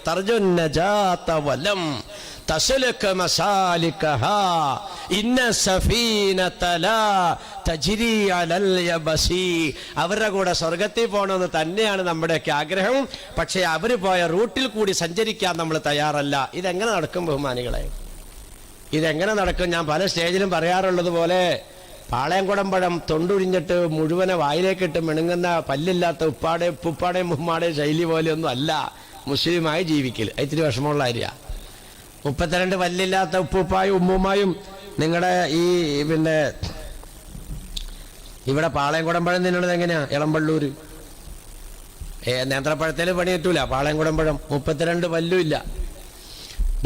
പഴം ഇങ്ങനെ തൊണ്ടിങ്ങനെ ഉരിഞ്ഞിട്ട്, ബാമുസ്ലാരിനെ എങ്ങനെയാന്ന് ഇങ്ങോട്ട് നോക്കി കാണിച്ചു തരാം. തൊണ്ടിങ്ങനെ ഉരിഞ്ഞിട്ട് ഇങ്ങനെ കുറേശ്ശെ ഒടിച്ചിട്ട് വായിലേക്കിട്ട് ചവച്ചിറക്കും. അങ്ങനെയാണ്. 32 പല്ലില്ലാത്ത ഉപ്പുപ്പായും ഉമ്മുമായും തിന്നുന്നത് അങ്ങനെയല്ല. തൊണ്ടിങ്ങനെ ഉരിഞ്ഞിട്ട് ഈ അടിയിലത്തെ കണ്ണയിൽ ഇങ്ങനെ പിടിക്കും. അപ്പൊ തൊണ്ടിങ്ങനെ തൂങ്ങിക്കിടക്കും, പഴം ഇങ്ങനെ പൊങ്ങിയിരിക്കും. എന്നിട്ട് എന്ത് ചെയ്യും, ഈ പല്ലില്ലാത്ത മോണ 2 ഭാഗത്തും ഇങ്ങനെ അകത്തിയിട്ട് ഈ പഴം ഇതിനകത്തേക്ക് വെച്ചിട്ട് ഈ അടിയിലത്തെ മോണ മുകളിലത്തെ മോണയിലേക്ക് ഇതെങ്ങനെ ഇങ്ങനെ. തൊട്ടടുത്തിരുന്ന പേരക്കുഞ്ഞ് അറിഞ്ഞിട്ടില്ല ഈ വല്യമ്മ ഒരു പഴം മുഴുവനെ ഉള്ളിലേക്ക് വിട്ടത്. കണ്ട, കാരണം എന്താ, കടിക്കണേനെ ശബ്ദം ഉണ്ടായില്ല, ഞെരിക്കണേനെ ശബ്ദം ഉണ്ടായില്ല. എത്ര സുഖാന്ന് നോക്കി. നേരം വെളുത്ത് ക്ലോസറ്റിലേക്ക് എന്നാ ഇടത്തെ കാലയിലും ചാരിയിരിക്കേണ്ട, മുക്കവും വേണ്ട, മൂളവും വേണ്ട. ശീന്ന് അത് ഇടപാടുണ്ടാവും. എന്ത് സുഖാന്ന് നോക്കി. ആൾക്കാരുടെ ധാരണയ്ക്കില്ലാതാ. കൊല്ലത്തിലൊരിക്കൽ ഹുസലാദമിന്റെ പേര് ഒരു ആടിനെയൊക്കെ കൊണ്ട് നടത്തു കൊടുത്ത്, വെള്ളിയാഴ്ചയും വലിയ പെരുന്നാളും ഒക്കെ വരുമ്പോ അവിടെ വള്ളിയിലേക്കൊക്കെ ഒന്ന് വന്ന് മുസ്ലിയാരോ അല്ലെങ്കിൽ നമ്മുടെ ആചാര്യ ആരെങ്കിലും കാണുമ്പോ സാരത്തുമ്പൊക്കെ ഒന്ന് തലയിലേക്ക് ഇട്ട് അങ്ങനെ നേരെ സൂത്രത്തിൽ ഇങ്ങനെ അങ്ങോട്ട് പോകാന്നൊക്കെ ധരിച്ചെന്നെ ഒന്നും നടക്കൂല. ഇത് വലിയ ബുദ്ധിമുട്ടാ. സുന്നിയായിട്ട് ജീവിക്കണമെങ്കിൽ ഭയങ്കര ബുദ്ധിമുട്ടാ. അപ്പുറത്തേക്ക് പോയാൽ വളരെ സൗകര്യമാണ്. സലാത്ത് ചെല്ലണ്ട, ദിക്റ് ചെല്ലണ്ട, ദുആറക്കണ്ട, സക്കാത്ത് സൽക്കണ്ട, തറാവിയൊക്കെ എത്ര എളുപ്പമാണെന്നറിയാം. പുടുപുടുന്ന് പരിപാടികളൊക്കെ തീരും. ഇതിങ്ങനെയല്ല. ഇതിനകത്ത് നിൽക്കാന്ന് പറഞ്ഞാൽ ഭയങ്കര പണിയാ. ധാരാളം തിരക്ക് ജോലികളുണ്ട് ഇതിനകത്ത്. വല്ലാതെ ബുദ്ധിമുട്ടുണ്ട്. എല്ലാം മറിച്ചൊക്കെ നടക്കണേ. സഹോദരിമാര് ചുമ്മാ ഒന്ന് ചിന്തിച്ചു നോക്കിയേ. ഷഹർബാനത്ത് റളിയല്ലാഹു തആല അൻഹയുടെ ആ നിർബന്ധ ബുദ്ധി എവിടെ ഉണ്ടായെന്ന് നോക്കി. പോട്ടെ, അങ്ങനെ ബഹുമാനപ്പെട്ട അബൂ യസീദ് എന്ന് പറയുന്ന ഭരണാധികാരി മദീനത്ത് താമസമൊരുക്കി കൊടുത്ത റസൂലുള്ളാഹിന്റെ ഈ പേരക്കുഞ്ഞാകുന്ന സൈനുല്ലാബിദീൻ എന്ന് പറയുന്ന 12 വയസ്സുകാരൻ 6 കൊല്ലം കഴിഞ്ഞപ്പോൾ മദീനത്തെ മിമ്പറിൽ, ശ്രദ്ധിക്കണത്, മദീനത്തെ മിമ്പറിൽ കയറിക്കൊണ്ട് സൈനുല്ലാബിദീൻ എന്ന് പറയുന്ന 18 വയസ്സുകാരൻ പറഞ്ഞു, അന ഇബ്നു മക്ക അന ഇബ്നു മദീന. ഞാൻ മക്കയിൽ ജനിച്ച റസൂലുള്ളാഹിന്റെ പേരക്കുഞ്ഞാൻ, മദീനയിൽ അടങ്ങിയിരിക്കുന്ന റസൂലുള്ളാഹിന്റെ പേരക്കുട്ടിയാണ്. ആ പേരക്കുട്ടി വഴിയാണ് ബഹുമാനപ്പെട്ട ഓസല്ലാദം സുൽത്താൻ മുഹിയുദ്ദീൻ അബ്ദുൽ ഖാദിർ ജീലാനി. അബൂ സാലി റളിയല്ലാഹു തആല അൻഹുവാണ് പോന്ന മൂസ ഇബ്നു മൂസ എന്ന് പറയുന്നതാണ് അദ്ദേഹത്തിന്റെ ഉപ്പ. ഈ അബൂ സാലിഹാണ് ഉപ്പാടെ പേര്. നേരെ ഓസല്ലാദമിന്റെ ഉപ്പാടെ പേര് സാധുവായിരുന്നു എന്ന് ജീവിതമൊക്കെ കേട്ടിട്ടുണ്ട്. 100 പ്രാവശ്യം 101 പ്രാവശ്യം കേട്ടേക്കണ ചരിത്രം. എല്ലാ മുഹ്യിദ്ദീന്റെ ആണ്ടിലും കേൾക്കാറുള്ള ചരിത്രം ഇപ്പൊ ഇത്. പക്ഷെ ഈ ചരിത്രം നമ്മളെ എത്രമാത്രം സ്വാധീനിച്ചിട്ടുണ്ടെന്നുള്ളതാ വിലയിരുത്തേണ്ടത്. അള്ളാഹുവിന്റെ പരീക്ഷണത്തിൽ നമ്മൾ എത്ര വിജയിച്ചിട്ടുണ്ട്. അബൂ സാലി റളിയല്ലാഹു തആല വിജയിച്ചില്ലേ? വിശപ്പിന്റെ കാഠിന്യം കൊണ്ട് 2 റക്അത്ത് നിസ്കരിച്ച് ദുആർക്കാൻ തീരുമാനിച്ചു. ഈ തീരുമാനം നമുക്കാർക്കാ ഉള്ളത്? ഖുർആൻ നേരിട്ടല്ലേ ആവശ്യപ്പെട്ടത്. ഇസ്തഈനൂ ബിസ്സബ്രി വസ്സലാ. നിങ്ങൾക്ക് അല്ലാഹു തആല പരീക്ഷണങ്ങളെ നിങ്ങൾ സഹിക്കുക, എന്നിട്ട് ക്ഷമിക്കുക, എന്നിട്ട് നിസ്കരിച്ച് പടച്ചോൻ വരാനോട് കാര്യങ്ങൾ ചോദിക്കുക. ഓമർ അഹ്ലസ്സലാത്തി പിന്നെ കുടുംബത്തിനോട് നിസ്കരിക്കാൻ കൽപ്പിക്കൂ നബിയേ. ഖുർആൻ പറഞ്ഞത് അങ്ങനെ തന്നെയാ. ബുദ്ധിമുട്ടും വിഷമങ്ങളും ഉണ്ടായാൽ നിസ്കരിക്കാനാണ് ഖുർആൻ നിർദ്ദേശിക്കുന്നത്. ഇതാ നമ്മളുടെ ആർക്കാ ഉള്ളത് ബഹുമാനികളെ? നിസ്കരിച്ച് പടച്ചോൻ വരാനോട് 2 റക്അത്ത് നിസ്കരിച്ചിട്ട് പടച്ചോനോട് കാര്യം പറയുന്ന എത്ര ആൾക്കാർ നമ്മുടെ കൂട്ടത്തില്? അബൂ സാലി ചെയ്ത ശൈലികളൊന്നും നോക്കി. വിശന്നിട്ട് നിവൃത്തിയില്ല. പള്ളിയിലൊക്കെ വന്നിരിക്കുന്ന പതിവ് അദ്ദേഹത്തിനുള്ളതാ. ദർശക്ക് എടുക്കുമ്പോൾ ദർശക്കലാണ് അദ്ദേഹത്തിന്റെ സ്വഭാവത്തിൽ കൂടുതൽ. 10-22 വയസ്സുള്ള അല്ലോ ചെറുപ്പക്കാരൻ. വിശപ്പ് കഠിനമായപ്പോൾ 2 റക്അത്ത് നിസ്കരിക്കാൻ കരുതി ഒന്നെടുക്കാൻ അരുവിയുടെ ഓരത്തേക്ക് വന്നിരിക്കുമ്പോഴാണ് അരുവിക്കോടെ ഇങ്ങനെ ഒരു പഴം ഒഴുകി വരുന്നത്. ആപ്പിളാണെന്നും അത്തിപ്പഴാണെന്നും ഒക്കെ അഭിപ്രായമുണ്ട് ചരിത്രത്തിൽ. എന്തോ ആട്ടെ, ആപ്പിളാണെങ്കിലും അത്തിപ്പഴാണെങ്കിലും ഒഴുകി വരുന്നത് കണ്ടപ്പോ നമ്മുടെയൊക്കെ സ്വഭാവം എന്താ? വെള്ളത്തിൽ കൂടെ വന്നത്. അല്ലാഹു അക്ബർ. മാല കാണാതെ ഇപ്പൊ ഒരു താത്ത തുറന്ന പഠിച്ചോനെ മുല്ലാക്കടയിൽ കിട്ടാണ്ടിരുന്ന മതിയായിരുന്നു. അള്ളാഹുണ്ട്. മാല കുളിക്കടവിലാണ് പോയത്. പുഴയെന്ന് മുല്ലാക്കാക്കി ഇട്ട് കഴിഞ്ഞാൽ പിന്നെ മുല്ലാക്ക മസേല ഉണ്ടാക്കും. കാരണം എന്താ? അത് മത്രൂക്കിന്റെ ഹുക്കുമാണ്. കണ്ടാ അങ്ങനെ മലവെള്ളത്തിലേക്ക് ഒഴുകി വരില്ലേ തേക്കും തടിയൊക്കെ. ബാവുശ്ശേരായാലും പിടിക്കും. അപ്പ നല്ല നീന്തലറിയാം. ചാടി പിടിച്ച് സൈഡിൽ കൊണ്ടുവന്ന് കെട്ടിയിടും. അപ്പൊ മോളിൽ നിന്ന് ആളന്വേഷിച്ചവരാണ് തേക്കും തടി ഇട്ടില്ല എന്നും പറഞ്ഞു. ഈ തേക്കും തടിയാ നിന്റെ തേക്കും തടിയാവണം എങ്ങനെയാ വെള്ളത്തിൽ ഞാൻ പിടിച്ചു വെച്ചത്? അങ്ങനെയല്ലേ? വെള്ളത്തിൽ കൂടെ ഒഴിവെന്നൊക്കെ വല്ല മത്രൂക്കിന്റെ ഹുക്കുമാണല്ലോ, ഒഴിവാക്കപ്പെട്ട സാധനം. ഇതങ്ങനെയല്ല. ഒന്നും എടുക്കാൻ വേണ്ടി ഇത് പടച്ചോന്റെ പരീക്ഷണാണേ.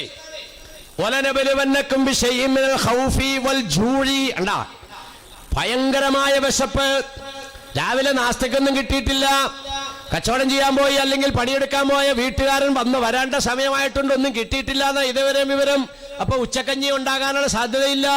ഇങ്ങനെ വിഷമിച്ചിരിക്കുമ്പോഴാ 11 മണിക്ക് അയലക്കംകാരൻ സൈദാലിയുടെ മാവേന്ന് നല്ല പഴുത്ത മാങ്ങ സൈദാലിയുടെ മതിലെ ചാടിയിട്ട് നേരെ അലീമ താത്തയുടെ മുമ്പിലേക്ക്. എനിക്ക് ഹലിമത്താത്ത ചിന്തിക്കുക, കണ്ടോ ഈ മാങ്ങ ആ മതിലെ ചാടിയിട്ട് അങ്ങോട്ട് പോയാൽ പോരെ, അപ്പൊ ആ മാങ്ങ ഇങ്ങോട്ട് വന്നതിനാ? എനിക്ക് വിശപ്പുണ്ടെന്ന് അള്ളാഹ്ക്കറിയാം, ഇത് എനിക്ക് തിന്നാൻ വേണ്ടി എത്തിച്ചെന്നേക്കണതാണ്.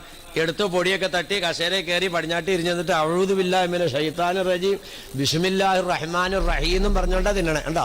സാധാരണ അഴുതി എല്ലാറില്ല, ഇതെല്ലാം കൂടെ ചൊല്ലിയിട്ടാണ് തിന്നണേ.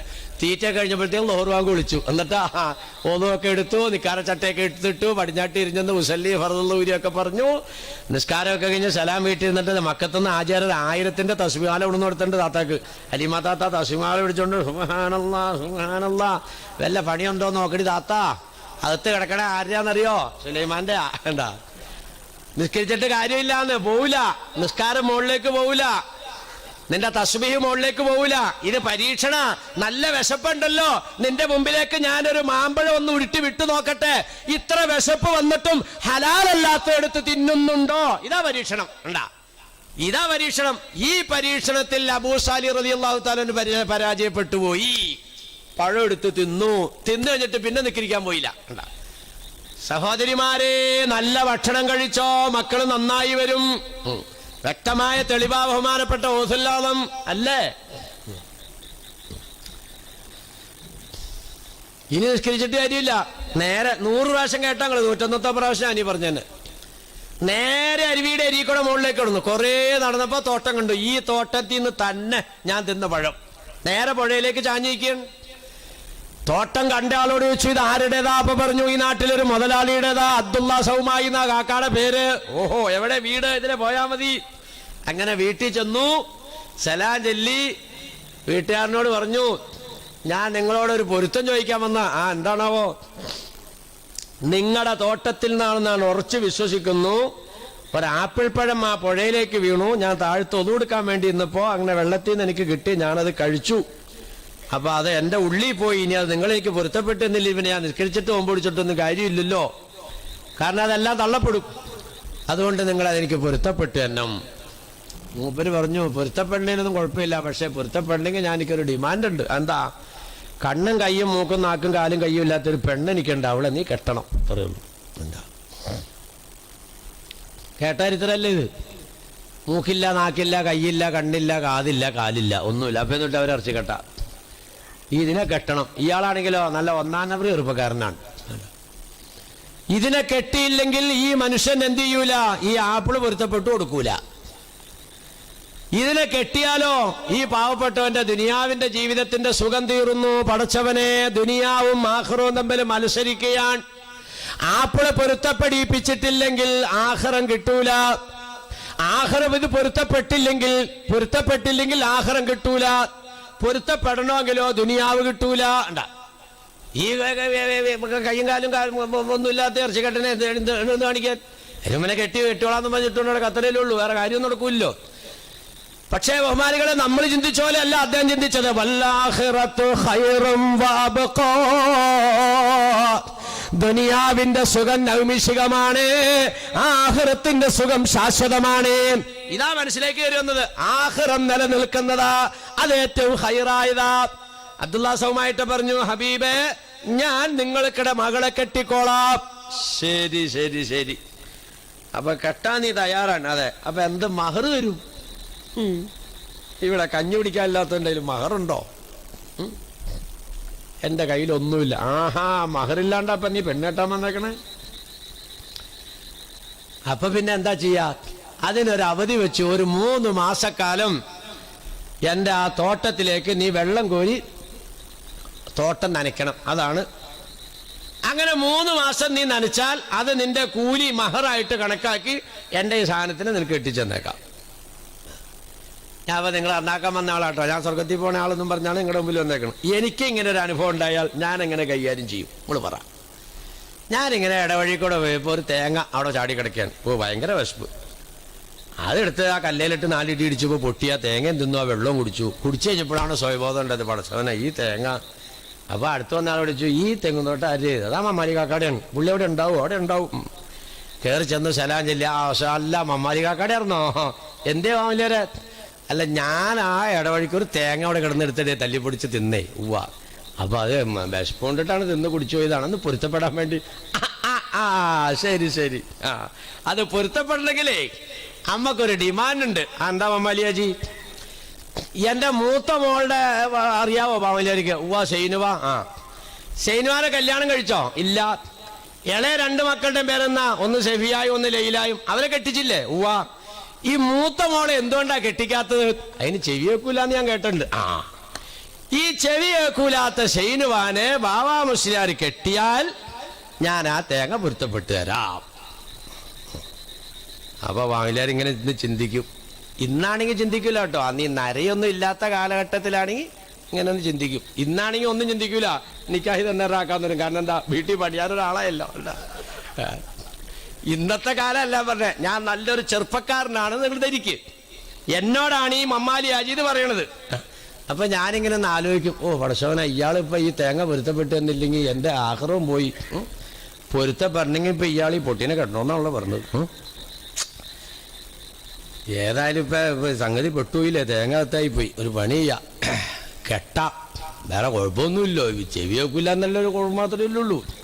നമ്മളൊക്കെ കഞ്ഞി കൊണ്ടുവന്ന് വെക്കുമ്പോ ഉപ്പില്ലെങ്കിൽ സൈനുവാ എടി ഇത്തിരി ഉപ്പ് കൊടുത്തു വന്നേ.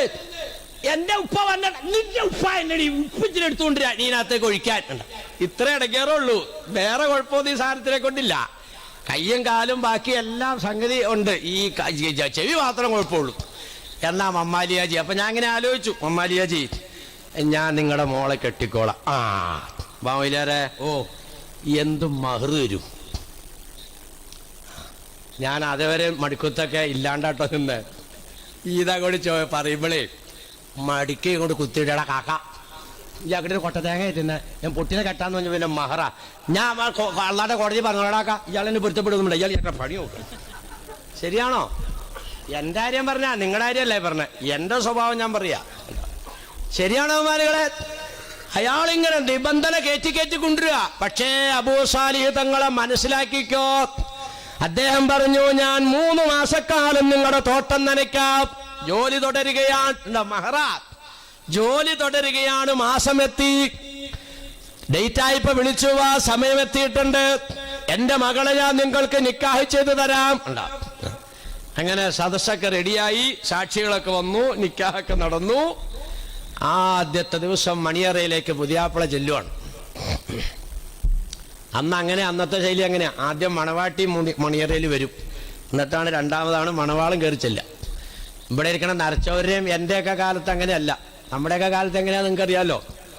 കല്യാണം കഴിഞ്ഞ് കഴിയുമ്പോൾ നമ്മളാണ് ആദ്യം പോയി മണിയറയിൽ പോയി ഇരിക്കുക. അവിടെ പോയിരുന്നിട്ട് ഈ പെണ്ണിനെ കൊണ്ടുവരും. അങ്ങനെയാണ്. എങ്ങനെയാ കൊണ്ടില്ലാതറിയോ?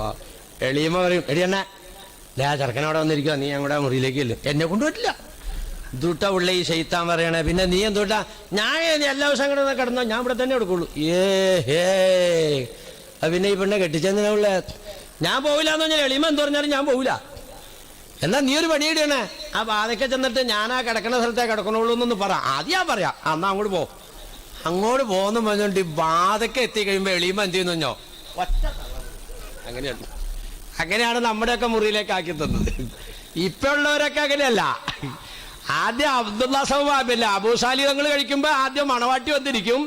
ബാഹുലിയാരി കഴിക്കുമ്പോ ഇങ്ങനെ വിളിച്ച് ബാധയ്ക്ക കൊടുന്ന് തള്ളും. ഇപ്പോഴത്തെ ശൈലി അങ്ങനെയല്ല. ഇപ്പൊ ചെറുക്കൻ പാവപ്പെട്ടവൻ അവിടെ നിന്ന് മുറ്റത്തക്കെന്ന് വർത്താനം പറയുകയാണെങ്കിൽ ഇവളിതേ പാൻറ് ഇതൊക്കെ ഇങ്ങനെയാണ് ഇപ്പൊ ശൈലി മാറി. അല്ലാ പടച്ചവരെ, അള്ളാഹുവേ, ഞങ്ങളുടെ മക്കളെയൊക്കെ നീ നല്ല മക്കളാക്കി തരണേ തമ്പുരാനെ. ആകെ തല തിരിഞ്ഞു പോവും മാനികളെ, ഒരു രക്ഷയില്ല. മക്കളെ കൊണ്ട് കണ്ണീര് കുടിക്കാത്ത മാതാപിതാക്കൾ ചുരുക്കമാണ് കേട്ടോ. റഹ്മാനായ റബ്ബേ, ഈ നല്ല അമലിൽ പങ്കെടുത്ത ഈ നിന്റെ ഈ പാവപ്പെട്ട അടിയാറുകൾക്ക് ഈ അമലിന്റെ ബർക്കത്തുണ്ട് അള്ളാഹുവേ. അബൂസാലി തങ്ങളൊക്കെ പൊരുത്തപ്പെട്ട നിലയിലേക്ക് ഞങ്ങളുടെ മക്കളെ ആക്കി തരണേ അല്ലാ. ഈ അമലിന്റെ ഒക്കെ ബർക്കത്തുണ്ട് അല്ലാ, രക്ഷപ്പെടുത്തി തരും ബഹുമാനികളെ. ആദരിച്ച കേട്ട മൂപ്പര ഉസ്താദ് ആയത്തോ ചേർന്നു, വമൻ യുഅല്ലിം ശആയിറല്ലാഹ് ഇന്നഹാ മിൻ തഖ്വൽ ഖുലൂബ്. ആരാധനാ ചിഹ്നങ്ങളെ ഒരുത്തൻ ആദരിച്ചാൽ തഖ്വയുണ്ടെന്ന്. എന്ന് പറഞ്ഞാൽ അള്ളാഹിന്റെ റസൂലിനെ അനുസരിക്കുന്ന സാധനമാണെന്നുള്ളതിന്റെ അടയാളം ഇതാണ്. അള്ളാഹു ആദരിച്ചതിനെ ആദരിക്കുക. അതിൽ പെട്ടതാ ഇപ്പൊ ഇതൊക്കെ. അള്ളാഹു തആല ആദരിക്കണമെന്ന് ആവശ്യപ്പെട്ടിരിക്കുക. ഇവരൊക്കെ ആദരിക്കലേ ഇപ്പൊ നടന്നുകൊണ്ടിരിക്കുന്നു. ബഹുമാനുകളെ, അബൂ സാലിഹ് റളിയല്ലാഹു തആല കയറി ചെന്ന് സലാം ചൊല്ലിയപ്പോൾ നല്ല വ്യക്തമായിട്ട് വലൈക്കും അസ്സലാം റഹ്മത്തുള്ളാ, അന്തം വിട്ടു ഈ റഹ്മാനായ റബ്ബേ, എന്താ ഇത്? അപ്പോഴാ ഈ സുന്ദരിയും സുശീലയുമാകുന്ന ഫാത്തിമ എന്ന് പറയുന്ന ആ മണവാട്ടി പറയുന്നത്, അത്ഭുതപ്പെടുവൊന്നും വേണ്ട, അല്ല എനിക്ക് ഇവിടെ നിന്ന് അബ്ദുല്ലാ സൗമ എന്ന് പറയുന്ന ആ പിതാവ് നിക്കാഹ് ചെയ്തെന്ന മകൾ, അതെ ഞാൻ തന്നെയാണ്. എനിക്ക് വിശേഷണം കിട്ടിയത് ഇങ്ങനെയല്ലല്ലോ, അതെന്റെ ഉപ്പ പറഞ്ഞത് ശരി തന്നെയാണ്. നാക്കില്ലാത്ത, മൂക്കില്ലാത്ത, കണ്ണില്ലാത്ത, കാതില്ലാത്ത, കൈകാലുകളില്ലാത്ത ഒക്കെ പറഞ്ഞത് റെഡി തന്നെയാണ്. ഹറാമ് കണ്ട കണ്ണില്ലാത്ത, ഹറാമ് കേൾക്കുന്ന കാതില്ലാത്ത, ഹറാമ് പറയുന്ന നാക്കില്ലാത്ത, ഹറാമിലേക്ക് നടക്കുന്ന കാലില്ലാത്ത, ഹറാമ് പിടിക്കുന്ന കൈയില്ലാത്ത, ഇതാണ് എന്റെ ഉപ്പ എന്നെ സംബന്ധിച്ച് വിശേഷിപ്പിച്ചത്. അൽഹംദുലില്ലാ, അൽഹംദുലില്ലാ. ഈ നിലയ്ക്ക് നമ്മൾ രണ്ടുപേരെയും ഇണക്കി ചേർത്ത പടച്ച തമ്പുരാന് ഒരു 2 റക്അത്ത് സുജൂദ് ചെയ്താലോ? മണവാട്ടിയും ആഗ്രഹിച്ചത് അതാ, തമ്മിൽ സംസാരിക്കുന്നതിന് മുമ്പ് പടച്ചോനുമായിട്ട് സംസാരിക്കണം. അതെ ഞാനും ആഗ്രഹിച്ചത് അതാണ്, ഒരു 2 റക്അത്ത് നമസ്കരിക്കാം. രണ്ടാളും സംസാരം തുടങ്ങുന്നതിന് മുമ്പ്, രണ്ടാളും സമ്പർക്കം തുടങ്ങുന്നതിന് മുമ്പ് റബ്ബുമായിട്ട് സംസാരിക്കാണ്, മുനാജാത്താൻ. പടച്ചതമ്പുരാന്റെ മുമ്പിൽ കൈകെട്ടുന്നു, 2 റക്അത്ത് സലാം വീട്ടുമ്പോൾ പുറകിലിരിക്കുന്ന ആൾ ആഗ്രഹിക്കാണ്, റബ്ബേ ഒരു 2 കൂടി എന്റെ പുതിയാപ്പള നിസ്കരിച്ചെങ്കിൽ. പുറകോട്ട് തിരിഞ്ഞിട്ട് മണവാട്ടിയോട്, ഞാനൊരു 2 റക്അത്തും കൂടെ നിസ്കരിച്ചോട്ടെ. അൽഹംദുലില്ലാ, എന്റെ ആഗ്രഹം അത് തന്നെയായിരുന്നു. വീണ്ടും 2ാമത്തെ റക്അത്ത്, തറകാ ഫിറാശഹുമാ ഫഖാമാ ഫിദ്ദുജാ യതലദ്ദദാനി ബിതാഅത്തിർ റഹ്മാനി ഹും ആഖിറുൽ ഖുറാന അദ്ദുനിയാ വമാ ഫിഹാ മിനൽ ഈശിൽ യസീരിൽ ഫാനി. റക്അത്തുകൾ ഇങ്ങനെ കൂടാൻ തുടങ്ങി. കാരണം എന്താ? നിസ്കാരം അങ്ങോട്ട് കയറിയപ്പോൾ രസം കയറി. അള്ളാഹുമായിട്ടുള്ള മുനാജാത്ത് അങ്ങോട്ട് വന്നപ്പോൾ രസം കയറി. അത് തഖ്വയുള്ളവരുടെ അടയാളത്തിൽപ്പെട്ടതാ. കഞ്ചാവ് വലിക്കണം, ബീഡിയത്തിനൊക്കെ ഇരുന്നിട്ട് ഒരു കഞ്ചാവും കൂടെ വലിച്ചു കഴിയുമ്പോഴേ രസം കയറും, പിന്നെ അടുത്ത കഞ്ചാവ് എത്തിക്കും. അങ്ങനെയാണ് കഞ്ചാവുകളിനെ കൂടുതൽ വലിക്കുന്നത്. അത് ദുനിയാവിന്റെ രസം, ഇത് ആഖിറത്തിന്റെ രസമാണ്. രസം കയറിയപ്പോൾ റക്അത്തുകൾ അങ്ങോട്ട് കൂടാൻ തുടങ്ങി. തറകാ ഫിറാശഹുമാ ഫഖാമാ ഫിദ്ദുജാ യതലദ്ദദാനി ബിതാഅത്തിർ റഹ്മാനി ഹും ആഖിറുൽ ഖുറാന അദ്ദുനിയാ വമാ ഫിഹാ മിനൽ ഈശിൽ യസീരിൽ ഫാനി. ദുനിയാവിന്റെ മണിയറ അവിടെ ഒരുക്കിയിട്ടുണ്ട് ഉപ്പ. പക്ഷേ ദുനിയാവിന്റെ മണിയറ നശിക്കുന്നതാണെന്നും നശിക്കാത്ത മണിയറ ആഖിറത്തിലേതാണെന്നും അവർ കണ്ടപ്പോൾ, ആഖിറത്തിന്റെ മണിയറ കണ്ടപ്പോൾ ദുനിയാവിന്റെ മണിയറ അവർ മറന്നുപോയി. അങ്ങനെ റക്അത്തുകൾ പെരുകിയപ്പോൾ അന്നത്തെ രാത്രി മണിയറ കൂടാൻ മറന്നുപോയ ആ മധുവിധുവിൽ നിന്ന്, ആ മഹിളാരത്നത്തിൽ നിന്നും, ആ മഹൽ വ്യക്തിത്വത്തിൽ നിന്നും അല്ലാഹു തആല ഭൂമുഖത്ത് വിരിയിപ്പിച്ച കുസുമമാണ് ബഹുമാനപ്പെട്ട ഓസല്ലാദം സുൽത്താൻ മുഹിയുദ്ദീൻ അബ്ദുൽ ഖാദിർ ജീലാനി ഖദ്ദസല്ലാഹു സിർറഹുൽ അസീസ്. വാപ്പാടെയും മാടൻ ജീവിതത്തിന്റെ ശൈലിയുണ്ടോ? അങ്ങനെ നല്ല വഴി. ഇത് 2ഉം നബിത്തങ്ങളുടെ കുടുംബമാണ് ഉണ്ടാക്കുക. ഇങ്ങനെ വന്ന് ജനിച്ച മഹാനായ ഓസല്ലാദം ലോകത്തിന് മാതൃകയായി. കാശയ്ക്ക് ഉണ്ടാക്കാൻ ബഹുമാനികളെ, ഒരു മുരീദ് വേറൊരു ശിഷ്യനക്ക് ഓസല്ലാദനെ കാണണമെന്ന് പറഞ്ഞിട്ട് ഇങ്ങനെ പോവാണല്ലോ കാണാൻ വേണ്ടി. പോകുന്ന വഴിക്ക് ഇതെല്ലാം മുഹിയുദ്ദീൻ ശൈഖിൻ്റെതാണ്. ആഹാ, അപ്പൊ അത്ഭുതം, ഇത്രയും വലിയ സ്വത്തൊക്കെ മുഹിയുദ്ദീൻ ശൈഖിനുണ്ടോന്ന്. അപ്പൊ പിന്നെ ഔലിയാവോന്ന്. അപ്പുറത്തേക്ക് എന്നിട്ടിപ്പോ വേറെ കുറെ കൃഷിയിടങ്ങള്, ഇതെല്ലാം ഓസല്ലാദമിന്റെ അതാണ്. ഓഹോ, അപ്പൊ അതും അത്ഭുതം. അങ്ങനെ ഔലിയാക്കന്മാർക്ക് പാടില്ലല്ലോ. ഇത്രയും കാണുന്നു, ഇതെല്ലാം ഇങ്ങനെ കണ്ട് ഈ കാണാൻ പോകുന്ന മനുഷ്യൻ ഇങ്ങനെ അത്ഭുതം കൂടി അങ്ങോട്ട് ചെല്ലുകയാണ്. മുന്നോട്ട് ചെന്നു ഓസല്ലാദമിന്റെ മുമ്പിൽ അസ്സലാമു അലൈക്കും സലാം ചൊല്ലിയപ്പോൾ മടക്കിയിട്ട് പറഞ്ഞു, സഹോദരാ ഈ ഭൂമി ഒരു കപ്പലാണ് കേട്ടോ, കടലാണ് കേട്ടോ, കടലിൽ സഞ്ചരിക്കുന്ന കപ്പലാണ് മനുഷ്യൻ കേട്ടോ. ഈ കടലിലൂടെ സഞ്ചരിച്ച് വേണം നമ്മുടെ ഭവനത്താകുന്ന ആഖിറത്തിലേക്ക് നമുക്ക് എത്താൻ. കടലിൽ വെള്ളമില്ലെങ്കിൽ കപ്പലിന് സഞ്ചരിക്കാൻ കഴിയില്ല. കടലിൽ വെള്ളം വേണം, എങ്കിലേ കപ്പലിന് സഞ്ചരിക്കാൻ പറ്റൂ. പക്ഷേ കപ്പലിനകത്തേക്ക് വെള്ളം കയറാൻ പാടില്ല എന്ന് ഓസല്ലാദം സുൽത്താൻ മുഹിയുദ്ദീൻ അബ്ദുൽ ഖാദിർ ജീലാനി. കണ്ട പണം നമുക്ക് വേണം, പക്ഷേ ഉള്ളി കയറരുതേന്ന്. ഹൃദയത്തിനകത്തേക്ക് പണം, ദുനിയാവ് കയറരുതേന്ന്. അത് പുറത്ത് കിടന്ന് കളിക്കട്ടെ. അവിടെ കണ്ടതിന് ഇവിടെ മറുപടി കൊടുത്തു. കാരണം അവർക്ക് കണ്ണണ്ടേ തറ മാല എത്ര സമ്പത്തുണ്ടെങ്കിലും അള്ളാഹുവിന്റെ ദീൻ വിടാത്ത സൂക്ഷ്മത അവർക്കുണ്ടായി, അവർക്കുണ്ടായി സൂക്ഷ്മത.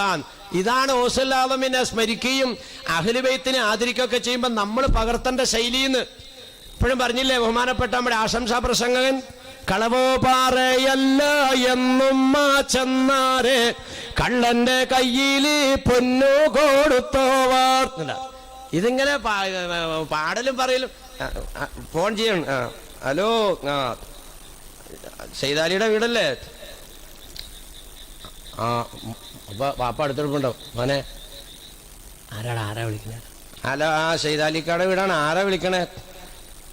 ഉസ്മാൻ കുട്ടിയാ? അപ്പൊ ഇവിടെ ഇല്ല. എപ്പോഴാ വന്നേ? രണ്ടാഴ്ച കഴിഞ്ഞിട്ടാ അപ്പൊ വരുള്ളൂ. ബഹുമാനികളെ, ഇവിടെ പാട്ടൊക്കെ പാടുന്നുണ്ട്.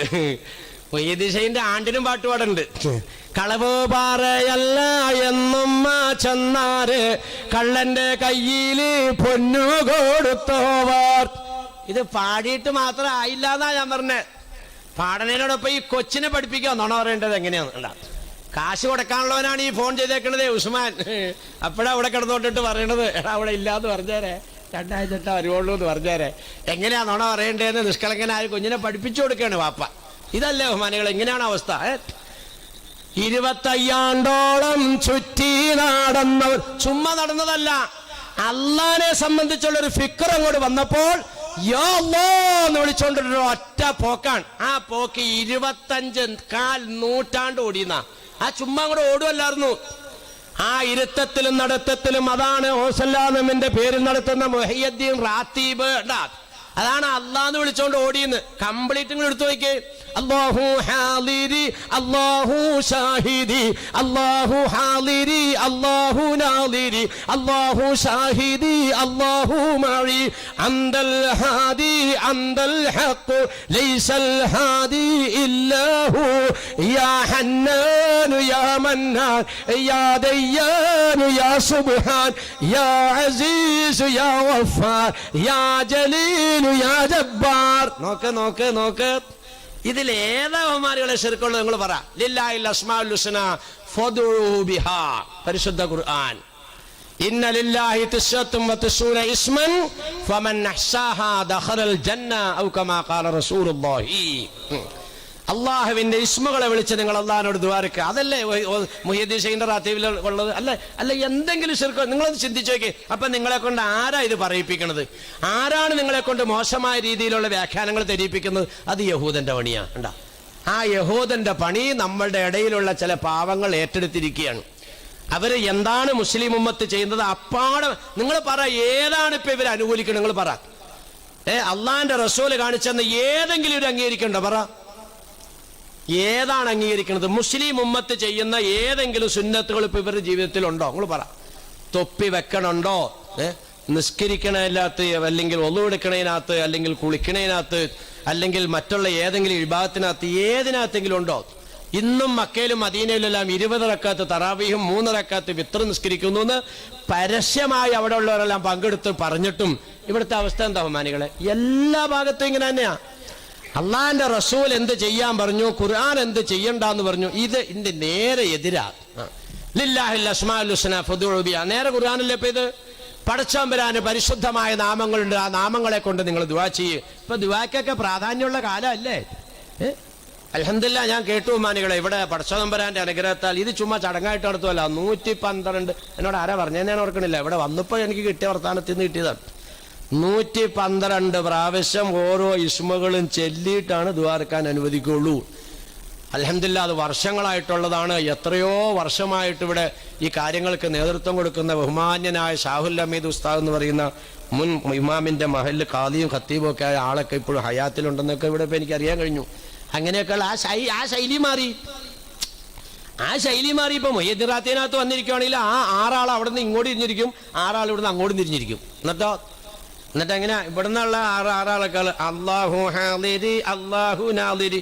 അപ്പൊ അവിടെ ഇരിക്കണം ഇങ്ങോട്ട് അല്ലാഹു ഷാഹിദി അല്ലാഹു. അപ്പൊ 2 തസ്ബീഹ് പറഞ്ഞു, 2 മണി പറഞ്ഞു കേട്ടോ. അതിൻ്റെ ഇടയ്ക്ക് കാക്കായെങ്ങാനും കണ്ണടക്കാടി പുടുപുടുപുടുന്ന് മുറിക്കും. എന്നിട്ട് ആകെ എത്ര ചെല്ലണത്? 33 ചെല്ലണം എന്നുള്ള ഒരു ശൈലിയിലാണ് തുടക്കം. അത് ഇവര് 17, അവര് 17, അപ്പോഴേ 33 ആവണേ. ഈ 17 എന്ന് പറയണതും 17 എന്ന് പറയണതും രണ്ടും കൂടി ഒരു ദിക്കറാണ് ഈ പപ്പാതി ആക്കിയേക്കണേ ഉണ്ടാകും. ഇത് ഞാൻ റാത്തീവ് സംഘം എന്ന് പറഞ്ഞിട്ട് ചില സ്ഥലത്തുണ്ട്. ഞാൻ പാവപ്പെട്ട ഉസ്താദന്മാരെ എടുത്തിട്ട് പറയാൻ നിങ്ങളെ ഇരിക്കരുത്. റാത്തീവ് സംഘം അവരുടെ പണിയെന്ന് പറഞ്ഞാൽ ഈ റാത്തീവ് വൈക്കൽ മാത്രമാണ്. അവരുടെ ദിക്കരിക്കാൻ അവരെ വിളിച്ചാൽ അവരെ കിട്ടൂല. തറാവീക്കരിക്കാൻ അവരെ വിളിച്ചാൽ അവരെ കിട്ടൂല. അവരുടെ പണി എന്താണ്? അവർ റാത്തീവ് സംഘമാണ്. അവരാണ് ആ പരിപാടി നടത്തുക. ഇതിൻ്റെയൊക്കെ പേരിൽ ബഹുമാനികളെ ഉമ്മത്തിനെ ആക്ഷേപിക്കാൻ പറ്റുമോ? നമ്മൾ പറ. ആരെങ്കിലും എന്തെങ്കിലും തോന്നിയാസം ചെയ്തതിന്റെ പേരിൽ സുന്നത്തിനെ ആക്ഷേപിക്കാൻ പറ്റുമോ? ഇതങ്ങനെയല്ല. ഈ ഇസ്മുകൾ ഇങ്ങനെ ചൊല്ലിയിട്ട് നമ്മൾ ചോദിക്കുക, പടച്ചവനെ നീ സമാധാനം താട്ടെ അല്ലാ, ധിക്കാരിയായ ഭരണാധികാരി കാക്കണേ അല്ലാ, ഉമ്മത്തിന് രക്ഷ തരണേ അല്ലാ, ഇങ്ങനെ ചോദിക്കാനാ ഖുർആൻ പറഞ്ഞേ. അള്ളാന്റെ ഇസ്മുകൾ ചൊല്ലിയിട്ട് ചോദിക്കാനാണ് ഖുർആൻ പറഞ്ഞേ. കാരണം എന്താ? ആ ചോദിക്കാൻ അള്ളാഹ്ക്ക് തൃപ്തിയുള്ളതാ. എത്രയൊക്കെ ആണെങ്കിലും 99 പേരും ചൊല്ലിയിട്ട് വിളിച്ചു കഴിഞ്ഞാൽ തരാത്തവരാരെങ്കിലും ഉണ്ടാവോ? എൻ്റെ പേര്, ഇപ്പം എൻ്റെ പേര് ആൾക്കാർ ബാവാ മുസ്ലിയാർന്ന് ചിലർ വിളിക്കും. എൻ്റെ കുടുംബത്തിലുള്ളവരൊക്കെ ബാവുകുഞ്ഞ് ബാവുകുഞ്ഞെന്ന് വിളിക്കുക. എൻ്റെ നാട്ടിലുള്ള ഈ മറ്റ് ജാതിക്കാർ വിളിക്കുന്നത് ബാവു എന്നാണ്, ബാവു. എൻ്റെ ഉമ്മാടെ വീട്ടുകാർ പിന്നെ വല്യപ്പാടെ പേര് ബാവാന്നായതുകൊണ്ടിട്ട് ഒരു കൊച്ചൊന്നും കൂടെ കൂട്ടി ബാവ കൊച്ചെന്ന് വിളിക്കുള്ളൂ. അപ്പം എനിക്കിപ്പോൾ എത്ര പേരായി? ബാവായായി, ബാവ മുസ്ലിയാരായി. ബാവാന്ന് വിളിക്കുന്നത് റിക്കാർഡിലൊക്കെ പള്ളിക്കൂടത്തിലേക്ക് അങ്ങനെ വിളിച്ചാണ്. ബാവ മുസ്ലിയാർ, ബാവക്കൊച്ച്, ബാവു കുഞ്ഞ്, ബാവു. എൻ്റെ അടുത്ത് വന്നിട്ട് ഒരാൾ 100 രൂപ കടം ചോദിക്കുകയാണ്. ആശുപത്രി കൊടുക്കാൻ പൈസ ഇല്ല എന്നിട്ടാണ്. ഒരു 100 രൂപ എനിക്ക് വായ്പ തന്നെ, ഇൻഷാ അല്ലാഹ് ഞാൻ ജനുവരി 31-ാം തീയതി തിരിച്ചു തന്നേക്കാം. അതുകൊണ്ട് എൻ്റെ പൊന്നാര ബാവക്കൊച്ച്, എൻ്റെ പൊന്നാര ബാവ മുസ്ലിയാരെ, എൻ്റെ പൊന്നു ബാവ, എൻ്റെ പൊന്നു ബാവുവേ, എൻ്റെ പൊന്നു ബാവു കുഞ്ഞ്, ഒരു 100 രൂപ എനിക്ക് തരണം. എൻ്റെ കയ്യിൽ ഇല്ലെങ്കിൽ ഞാൻ പോയി ആരോടെങ്കിലും കടം മേടിച്ചു കൊടുക്കൂലേ? അതാ ചോദ്യത്തിന്റെ ശൈലി എങ്ങനെയാ? ഇത് തന്നെയാ. അല്ലാഹു ഹാദിരി, അല്ലാഹു നാദിരി, അല്ലാഹു ഷാഹിദി, അല്ലാഹു മഈ, അന്തൽ ഹാദി, അന്തൽ ഹഖ്, ലൈസൽ ഹാദി ഇല്ല. ഇത് ഡെയിലി ചൊല്ലി മഹാനവറുകള്, ഡെയിലി ചൊല്ലി 112 പ്രാവശ്യം. ഏത്? ഓരോ ഇസ്മും 99 ഇസ്മ നോക്കി. അല്ലാണ്ട് ചുമ്മാ മേപ്പോട്ട് നോക്കി കിടക്കല്ലായിരുന്നു. ഇങ്ങനെ 25 കൊല്ലം ഓടിയെന്ന്. ഇരിക്കാൻ അല്ല പറഞ്ഞപ്പോഴായിരുന്നത്. അതാണ് പിന്നെ മുഹീദ്ദീൻമാരേര് പറഞ്ഞു. കണ്ടാ, 25 ആണ്ടോളം ചുറ്റി നടന്നോവർ. എത്ര അർത്ഥം! എന്നാ ആരവമാനികളെ ഇതിപ്പോ പാടണമുള്ളത്? ആക്ഷേപിക്കുന്നതും പുച്ഛിക്കണതിന്റെ പുറകാടുന്നിട്ട് കേട്ടിട്ട് പല്ലിളിച്ച് കിടക്കലല്ലാതെ ഇതൊന്ന് പാടാനെന്ന് എവിടെ തയ്യാറുള്ളത്? ഏത് കുടുംബത്തിലതൊക്കെ ഉള്ളത്? ബഹുമാനികളെ, കുടുംബത്തിൽ നിന്നെല്ലാം ദീനീ സംസ്കാരങ്ങളൊക്കെ നീങ്ങിപ്പോയിക്കൊണ്ടിരിക്കുകയാണ്. അതുകൊണ്ട് ബഹുമാനികളെ, ഈ ഉമ്മത്ത് നന്നാവണമെങ്കിൽ മുൻഗാമികൾ ആഖിർ സമാന്റെ അടയാളത്തിൽപ്പെട്ട മുൻഗാമികളായ മഹാന്മാരെ ശപിക്കുന്ന വിഭാഗം പിൽക്കാലത്തുണ്ടാകുക എന്നുള്ളത് ഖിയാമത്തിന്റെ അടയാളമാണെന്ന് അല്ലാഹുവിന്റെ ഹബീബ് പഠിപ്പിച്ചെങ്കിൽ അതൊക്കെ നീങ്ങിപ്പോയിക്കൊണ്ടിരിക്കും ബഹുമാനികളെ. അപ്പൊ അതുകൊണ്ടിട്ട് അങ്ങനെയുള്ള ശൈലികളൊക്കെ കുടുംബത്തിൽ വരാതെ ഓസല്ലാദമിന്റെ ജീവിതം പകർത്താനും ഇതൊക്കെ പകർത്തേണ്ടത്. ഈ 99 പേരുകളെ നിങ്ങൾ ആരെങ്കിലും സൂക്ഷിച്ചാൽ ദഖലൽ ജന്ന. ഞാൻ ചോദിക്കട്ടെ, അങ്ങനെ പറഞ്ഞ ഏതെങ്കിലും ദിക്ർ വേറെ ഏതെങ്കിലും ഉണ്ടോ എന്ന് ഉസ്താദിന്റെ ചോദിച്ചു. സഹീഹ് ബുഖാരിയാന്ന് എനിക്ക് തോന്നുന്നു. കിതാബ് ഏതാന്ന് ഉസ്താദിനോട് ചോദിക്കും. ലില്ലാഹി അസ്മാഉൽ ഹുസ്നാ ഇന്ന ലില്ലാഹി 99 ഇസ്മാ ഫമൻ അഹ്സാഹാ ദഖലൽ ജന്ന. സഹീഹായ ഹദീസാണ്. പടച്ച തമ്പുരാന് 99 നാമങ്ങളുണ്ട്. അതിനെ നിങ്ങൾ ആരെങ്കിലും സൂക്ഷിച്ചാൽ, മനപ്പാടാക്കാൻ പറ്റി മനപ്പാടാക്ക്. അള്ളാഹുവിന്റെ ഇസ്മുകള് 99 എണ്ണം മനപ്പാടാക്കണം, അത് ചെല്ലണമെന്നൊക്കെ പതിവാക്കും. ഞാൻ ചെല്ലണം കണ്ടിട്ടു മാനികളെ. ഒരു സ്ഥലത്ത് ഒരു സ്ഥാപനം ഉദ്ഘാടനം ചെയ്യാൻ വേണ്ടിയിട്ട് മഹാനായ മമ്മക്കുട്ടി അവസരത്തിന്റെ വണ്ടിയിൽ ഞാനിങ്ങനെ കയറി പോവാ. വണ്ടിയെ കയറി ഇരുന്നപ്പോൾ മുതലേക്ക് ഈ ഇസ്മ ഇങ്ങനെ ചെല്ലാൻ തുടങ്ങി. സ്ഥാപനത്തിന്റെ മുറ്റത്ത് നിന്ന് ഇറങ്ങിയപ്പോഴത്തേക്കും ഇസ്മ തീർന്നു. ഇറങ്ങിയപ്പോൾ പറഞ്ഞ, ഞാൻ അസ്മാഉൽ ഹുസ്ന ചൊല്ലിയിട്ടുണ്ട്, അത് ദുആറക്കണത് ഇവിടെ വെച്ച് ദുആറക്കാൻ പോവാണ്, കാണാതെ ചെല്ലണേ. അസ്മാഉൽ ഹുസ്ന കാണാപ്പാടാ മനപ്പാടാ. ഒമൻ അഹ്സാന്ന് നമ്മൾ വഅദ് പറയലും മാത്രമേ ഉള്ളൂ. മാവിലേർക്ക് അസ്മാഉൽ ഹുസ്ന കാണാപ്പാടം അറിയാവോ? കാണാപ്പാടം അറിയാവോ എന്ന് ചോദിച്ചു കഴിഞ്ഞാൽ ഞാനതിന് എനിക്ക് നമ്മൾ ചെല്ലേണ്ട ചില സമയമൊക്കെ ഉണ്ട്, അത് ചെല്ലാൻ വേണ്ടിയിട്ടുണ്ട്. അസ്മാഉൽ ഹുസ്ന എനിക്കറിയാൻ പാടില്ല കാണാതെ. ഈ പോത്ത്, അതാ ഞാൻ പറഞ്ഞേ, അസ്മാഉൽ ഹുസ്ന കാണാതെ അറിയില്ല, ഞാൻ ചെല്ലാൻ വേണ്ടിയിട്ട് എഴുതി വെച്ചേ കണ്ടല്ല. ഇതാണ് എൻ്റെ അവസ്ഥ. മമ്മിക്കുട്ടി ഹസ്രത്ത് അല്ലാഹു തആല ആ വലിയ മനുഷ്യനെ, അനവധി ശിഷ്യഗണങ്ങളുള്ള മഹാനെ അല്ലാഹു സുബ്ഹാനഹു വ തആല ആഫിയത്തോടെ ഇസ്സത്തോടെയുള്ള ദീർഘായുസ്സോടെ അനുഗ്രഹിക്കുമാറാകട്ടെ. ഞാനിങ്ങോട്ട് വന്നതിൻ്റെ ഒരു 1-2 മണിക്കൂർ മുമ്പ് വിളിച്ചിട്ടുണ്ടായി. അൽഹംദുലില്ലാ ദീനിന്റെ ഒരു വലിയ പ്രവർത്തനവും പരിശ്രമത്തിലും ഒക്കെ ആയിട്ട് മൂപ്പര് നീങ്ങിക്കൊണ്ടിരിക്കുകയാണ്. എന്നോട് പറഞ്ഞു, മുസ്ലിയാര് നന്നായിട്ടൊക്കെ ദ്വാരക്കണം, റഹ്മാനായ റബ്ബെ ആ മഹാനായ മനുഷ്യനൊക്കെ ഈ മഹാഭാവിയോടൊക്കെ ദ്വാരക്കാൻ പറയാന്ന് പറഞ്ഞാൽ അത് ഈ സദസ്സിന്റെ പവറാണ്. എല്ലാ സ്റ്റേജിലൊക്കെ ചെന്ന് കയറുമെന്ന് അറിയാലോ. അപ്പൊ സദസ്സിന് മുമ്പിലൊക്കെ ആൾക്കാരാണ്, ഇതിനകത്തൊക്കെ നല്ല സാധനങ്ങൾ ഇരിപ്പുണ്ട്. അതാണ് റഹ്മാനായ റബ്ബെ ഈ മാസം അവസാനം തന്നെ മഹാനവറുകളുടെ കരങ്ങളെ കൊണ്ട് തുടക്കം കുറിക്കുന്ന ഒരു വലിയ സ്ഥാപനം റഹ്മാനായ റബ്ബെ ആ സ്ഥാപനമുണ്ട്. അതിന്റെ നിലനിൽപ്പിന് ആവശ്യമാകുന്ന ഒരു വരുമാനമാർഗത്തിന്റെ പദ്ധതിയാണ് മഹാനവറുകൾ തുടങ്ങാൻ പോവുകയാണ്. പടച്ചോൻ വരാനെ ഒരു നിലയ്ക്കലും ഫളീഹത്തിലാക്കാതെ ഞെരുക്കത്തിലാക്കാതെ മഹാനവറുകൾ ഉദ്ദേശിച്ച നിലവാരത്തിൽ അല്ലാഹു ഇത് പൂർണ്ണമാക്കി കൊടുത്ത് അനുഗ്രഹിക്കണേ തമ്പുരാനെ. അവരൊക്കെ ഔലിയാക്കന്മാരെ പിടിച്ചിട്ടാണ് രക്ഷപ്പെട്ട ബഹുമാനികൾ. കക്കടിപ്പുറം വലിയുള്ളാന്റെ ഇന്ന് ദുനിയാവിൽ ജീവിച്ചിരിക്കുന്ന ഏറ്റവും വലിയ മുരീദ ബഹുമാനപ്പെട്ട മമ്മിക്കുട്ടി ഹസ്രത്ത്. റഹ്മാനെ പഠിച്ചവൻ ആ മഹാനായ വലിയുള്ളാന്റെ ഒക്കെ പിന്നാലെ സിറാത്ത് കടന്നു പോകാനുള്ള മഹാഭാഗ്യം അല്ലാഹു തആല നമുക്കെല്ലാം നൽകി അനുഗ്രഹിക്കുമാറാകട്ടെ. അപ്പൊ ഞാൻ നിങ്ങളോട് പറയാണ്, ഓസല്ലാലമിന്റെ പേരിൽ നമ്മൾ നടത്തുന്ന ആണ്ടും കാര്യങ്ങളും മറ്റുള്ളവരുടെ നടത്താതിരിക്കാനുള്ള കാരണം നബിത്തങ്ങളുടെ കുടുംബത്തിനെ ഈ നിലയ്ക്ക് എണ്ണാൻ വേറൊരു വലിയുള്ളാനെ നമുക്ക് കിട്ടുന്നില്ല. അടുത്ത് ഇനി ഒരു വലിയുള്ള വരാനുണ്ട് അവസാനം. അതാരാ? ഇമാം മഹദീനെ പറ്റി നിങ്ങൾ കേട്ടിട്ടില്ലേ?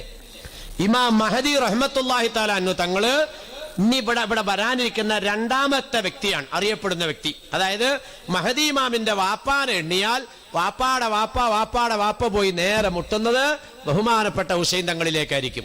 ഇമാം മഹദി തങ്ങളുടെ ഉമ്മാടെ വാപ്പാമാരെയും മുകളിലേക്ക് എണ്ണിയാൽ നേരെ പോയി മുട്ടുന്നത് ഇമാം ഹുസൈൻ റളിയല്ലാഹു തആല അൻഹുവിലേക്കായിരിക്കും. അതാണ് ഇനി അടുത്ത് വരാൻ. ഇതിന്റെ ഇടയ്ക്ക് വേറെ ഇനി വാപ്പായും ഉമ്മായും ഒത്തവരില്ല. ഇവിടെ ഇപ്പൊ തങ്ങന്മാരില്ല. ഇപ്പൊ നാളെ ഇവിടെ വന്ന തങ്ങളോട് ചോദിച്ചു നോക്കി, ബഹുമാനപ്പെട്ടവരുടെ വാപ്പ പോയിട്ട് ചിലപ്പോൾ മുട്ടുന്നത് സിദ്ദീഖുൽ അക്ബറിലേക്കോ അല്ലെങ്കിൽ ഉമർ റളിയല്ലാഹു അൻഹുവിലേക്കോ അല്ലെങ്കിൽ ഉസ്മാൻ ഇബ്നു അഫ്ഫാനിലേക്കോ ഒക്കെ ആയിരിക്കും. ബാപ്പ അങ്ങനെ പോയി മുട്ടുമ്പോൾ ഉമ്മ പോയി മുട്ടുന്നത് റസൂലുള്ളാഹിലേക്കായിരിക്കും. ഇങ്ങനെ ഏതെങ്കിലും ഒന്നേ പോയി മുട്ടുള്ളൂ. 2ഉം പോയി മുട്ടുന്നത് ഓസല്ലാലമിനും ഇനി ശേഷം വരാൻ വരുന്ന ബഹുമാനപ്പെട്ട ഇമാം മഹദി റളിയല്ലാഹു തആല. ഇതാണ് ബഹുമാനികളെ, ബഹുമാനപ്പെട്ട ഓസല്ലാലമിനെ ആദരിക്കാനുള്ള കാരണം റസൂലുള്ളാഹിന്റെ കുടുംബത്തിനെ ആദരിച്ചതിന്റെ പേരിൽ. കുടുംബത്തിനെ ആദരിക്കുകയും ബഹുമാനിക്കുകയും ചെയ്യാൻ നിന്ദിക്കുകയും അനാദരിക്കുകയും ചെയ്യുന്നവര് സമുദായത്തിന്റെ വെളിയിലായി. എന്താ മുർത്തദ്ദായി പോയി. മുർത്തദ്ദാവാൻ ഇത്രയടുത്ത് കാര്യമൊന്നുമില്ല. അത് ഞാൻ നേരത്തെ പറഞ്ഞ പോലെ തന്നെ ഷാഫി ഇമാമിനെ ഹനഫി ഇമാമിനെ എന്തിനാന്ന് ഒരാൾ ചോദിച്ചു കഴിഞ്ഞാൽ എന്താ ഇപ്പൊ എന്റെ മറുപടി പറയാ? ഇസ്ലാമിന്ന് വെളിയിൽ പോയി. ഗൗരവമുള്ള കാര്യപ്പ ഇത്. നിങ്ങളെ മുർത്തദ്ദാക്കുക എന്നുള്ളതാണ് യഹൂദന്റെ ലക്ഷ്യം. മുഹയ്യിദ്ദീൻ ശൈഖ് റളിയല്ലാഹു തആല അൻഹു ഷാഫി മദ്ഹബുകാരനാ. അശ്ശാഫിഇയ്യ ഫസിർ തൽഹംബലിയ ബില ഹജറിൻ ലിതഹതത ബിൽ ഖൈറൈനി മുഅ്തദിലാ. നോക്ക്, മുഹയ്യിദ്ദീൻ ശൈഖ് റളിയല്ലാഹു തആല അൻഹു ഷാഫി മദ്ഹബുകാരനാണ്. എന്നിട്ടാ ഇപ്പൊ ഇവിടെ ഉള്ളവന്മാര് ഇവിടെ ഉള്ളവന്മാർ ഈ നാട്ടിലല്ല കേട്ടോ. അല്ലാഹു തആല അങ്ങനെയുള്ള ഫിത്നയൊന്നും ഈ നാട്ടിൽ വരാതെയും വളരാതെയും അല്ലാഹു കാത്തുരക്ഷിക്കുമാറാകട്ടെ. തീർന്നു മാനികളെ, അതോട് തീർന്നു. സമുദായത്തിനെ ഭിന്നിപ്പിക്കുക എന്നുള്ള തന്ത്രമാണ് യഹൂദൻ ഇതിന്റെ പിന്നിൽ കാണുന്ന മെയിൻ അജണ്ട. ഐക്യത്തോടെ ഒത്തൊരുമയോടെ ജീവിച്ചിരുന്ന നാടിനെ ഛിന്ന ഭിന്നമാക്കുക, പുതിയ പുതിയ പള്ളികൾ ഉയർത്തപ്പെടുക. റസൂലുള്ളാഹിന്റെ കാലത്തുണ്ടായില്ലേ മസ്ജിദുൽ ളിറാർ. ഇപ്പൊ നോക്കിക്കേ, ഇങ്ങനെ പൊങ്ങുവാണ്. മസ്ജിദ് എന്നുള്ള പേര് വേറൊരു 3 അക്ഷരം അപ്പുറത്തുണ്ടാവും. അവരുടെ ഉദ്ദേശം എന്താ? നേർക്ക് നേരെ ഖുർആൻ പറഞ്ഞതാ. മുസ്ലിമീങ്ങളുടെ പിന്നെ സൂറത്ത് തൗബയിലല്ലേ, മുസ്ലിമിന്റെ ഇടയിൽ ഭിന്നിപ്പുണ്ടാക്കാനും അള്ളാഹുവിനെയും റസൂലിനെയും എതിർക്കാനുമുള്ള അജണ്ട ഉണ്ടാക്കലാണ് അവരുടെ പരിപാടി. അതാണ് പള്ളിയുടെ ലക്ഷ്യമെന്ന്. അതാണ് മസ്ജിദുൽ ളിറാർ. ആ ഒരു ലക്ഷ്യത്തിൽ കൂടെ തന്നെയല്ലേ ഇപ്പോൾ ഓരോ നാടുകളിലൊക്കെ പള്ളികൾ ഉണ്ടാവുന്നത്. അപ്പോൾ ബഹുമാനികളെ, ഈ നിലയ്ക്ക് നമ്മളെ ഭിന്നിപ്പിച്ച് തകർക്കാന്നുള്ള ലക്ഷ്യമാണുള്ളത്. മദ്ഹബില്ലെങ്കിൽ പുറത്തുപോയി. മുഹയ്യിദ്ദീൻ ശൈഖ് റളിയല്ലാഹു തആല അൻഹു മദീനത്തെത്തുമ്പോൾ ഇത് ഈ ബഹുമാനപ്പെട്ട സദഖത്തുല്ലാഹിൽ കാരി റളിയല്ലാഹു തആല അൻഹു ആ മഹാനൊക്കെ എഴുതി വെച്ചു കൊണ്ടിട്ട് ഇതിന് മഹത്വമുണ്ട്. ബഹുമാനപ്പെട്ടവരാ ഈ അനുഭവം എഴുതി വെച്ചേക്കണത്. മദീനത്തെ ഓസല്ലാദം ചെല്ലുമ്പോ മക്കയിലുള്ള ഹംബലി ഇമാമിന്റെ മദ്ഹബിന്റെ ഇമാമ് സ്വപ്നം കാണും. ഈ 5 മദ്ഹബിന്റെയും ഇമാമിങ്ങളുടെ നിസ്കാരം ഹറമിലുണ്ടായി. ഈ സുഊദി ഭരണകൂടം വരുന്നത് വരെ നിങ്ങൾ ചരിത്രം അന്വേഷിച്ചു നോക്കെ വാമശിലാർ എന്താ വല്ല പൊളിവാക്കും പറഞ്ഞിട്ട് പോണാണോന്ന്. തന്നെയല്ല ഇതൊക്കെ അവിടെ കാസറ്റ് ചെയ്യുമല്ലേ. ഈ സൗദി ഭരണകൂടം വരുന്നതിന് മുമ്പ് വരെ 5 മദ്ഹബിന്റെ ഇമാമിങ്ങളുടെ നിസ്കാരം മക്കത്ത് പള്ളിയിലുണ്ടായി. അപ്പൊ ഉദാഹരണം പറഞ്ഞാൽ ഷാഫി മദ്ഹബ് 3:30 നിസ്കാരം അസ്ർ നിസ്കരിക്കുകയാണെങ്കിൽ അടുത്ത പിന്നെ മാലിക് ഇമാമിന്റെ ഒടുങ്ങും, അത് കഴിഞ്ഞിട്ട് ഹംബലി ഇമാമിന്റെ ഒടുങ്ങും, അത് ഹനഫി ഇമാമിന്റെ ഒടുങ്ങും. ഇങ്ങനെ ഓരോ ഇമാമിന്റെയും നേതൃത്വത്തിൽ നിസ്കാരം നടക്കുമ്പോൾ ഏറ്റവും കുറച്ച് ആളുകൾ മാത്രം പങ്കെടുക്കുന്ന ഹംബലി മദ്ഹബിലാണ്. ഹംബലി മദ്ഹബിന്റെ അന്ന് മക്കയിലുള്ള ഇമാമ് സ്വപ്നം കാണുകയാണ്. എന്താ സ്വപ്നം? മദീനത്ത് ബഹുമാനപ്പെട്ട ഓസല്ലാദം വന്ന് ഇറങ്ങുമ്പോൾ ഹംബലി ഇമാമ് റസൂലുള്ളാഹിന്റെ അടുത്ത് വരികയാണ്. റസൂലുള്ളാഹിന്റെ അടുത്ത് വന്നിട്ട് ബഹുമാനപ്പെട്ട ഇമാം ഹംബലി റഹ്മത്തുള്ളാഹി തആല തങ്ങൾ പറയാണ്, പൊന്നാര നബിയെ, അവിടുത്തെ പേരക്കുഞ്ഞ് ഏതാനും ദിവസത്തിന്റെ ഉള്ളിൽ മക്കത്തേക്ക് ചെല്ലുകയാണ്. മക്കത്ത് ചെല്ലുമ്പോൾ എന്റെ മുസല്ലയിൽ നിസ്കരിക്കാൻ ആവശ്യപ്പെടണേ. ഈ സ്വപ്നം ആര് കാണുന്നു? മക്കയിലിരിക്കുന്ന ഹംബലി മദ്ഹബിന്റെ ഇമാമ് കാണുകയാണ്. ഹംബലി ഇമാമാണ് ഇത് ആവശ്യപ്പെടുന്ന ആരോട്? റസൂലുള്ളാഹിനോട്. അങ്ങനെ ബഹുമാനപ്പെട്ട ഓസല്ലാദം മക്കത്തേക്ക് വരികയാണ്. ജനങ്ങളെല്ലാം എങ്ങനെ ആർത്തിയോടെ കാത്തിരിക്കാൻ.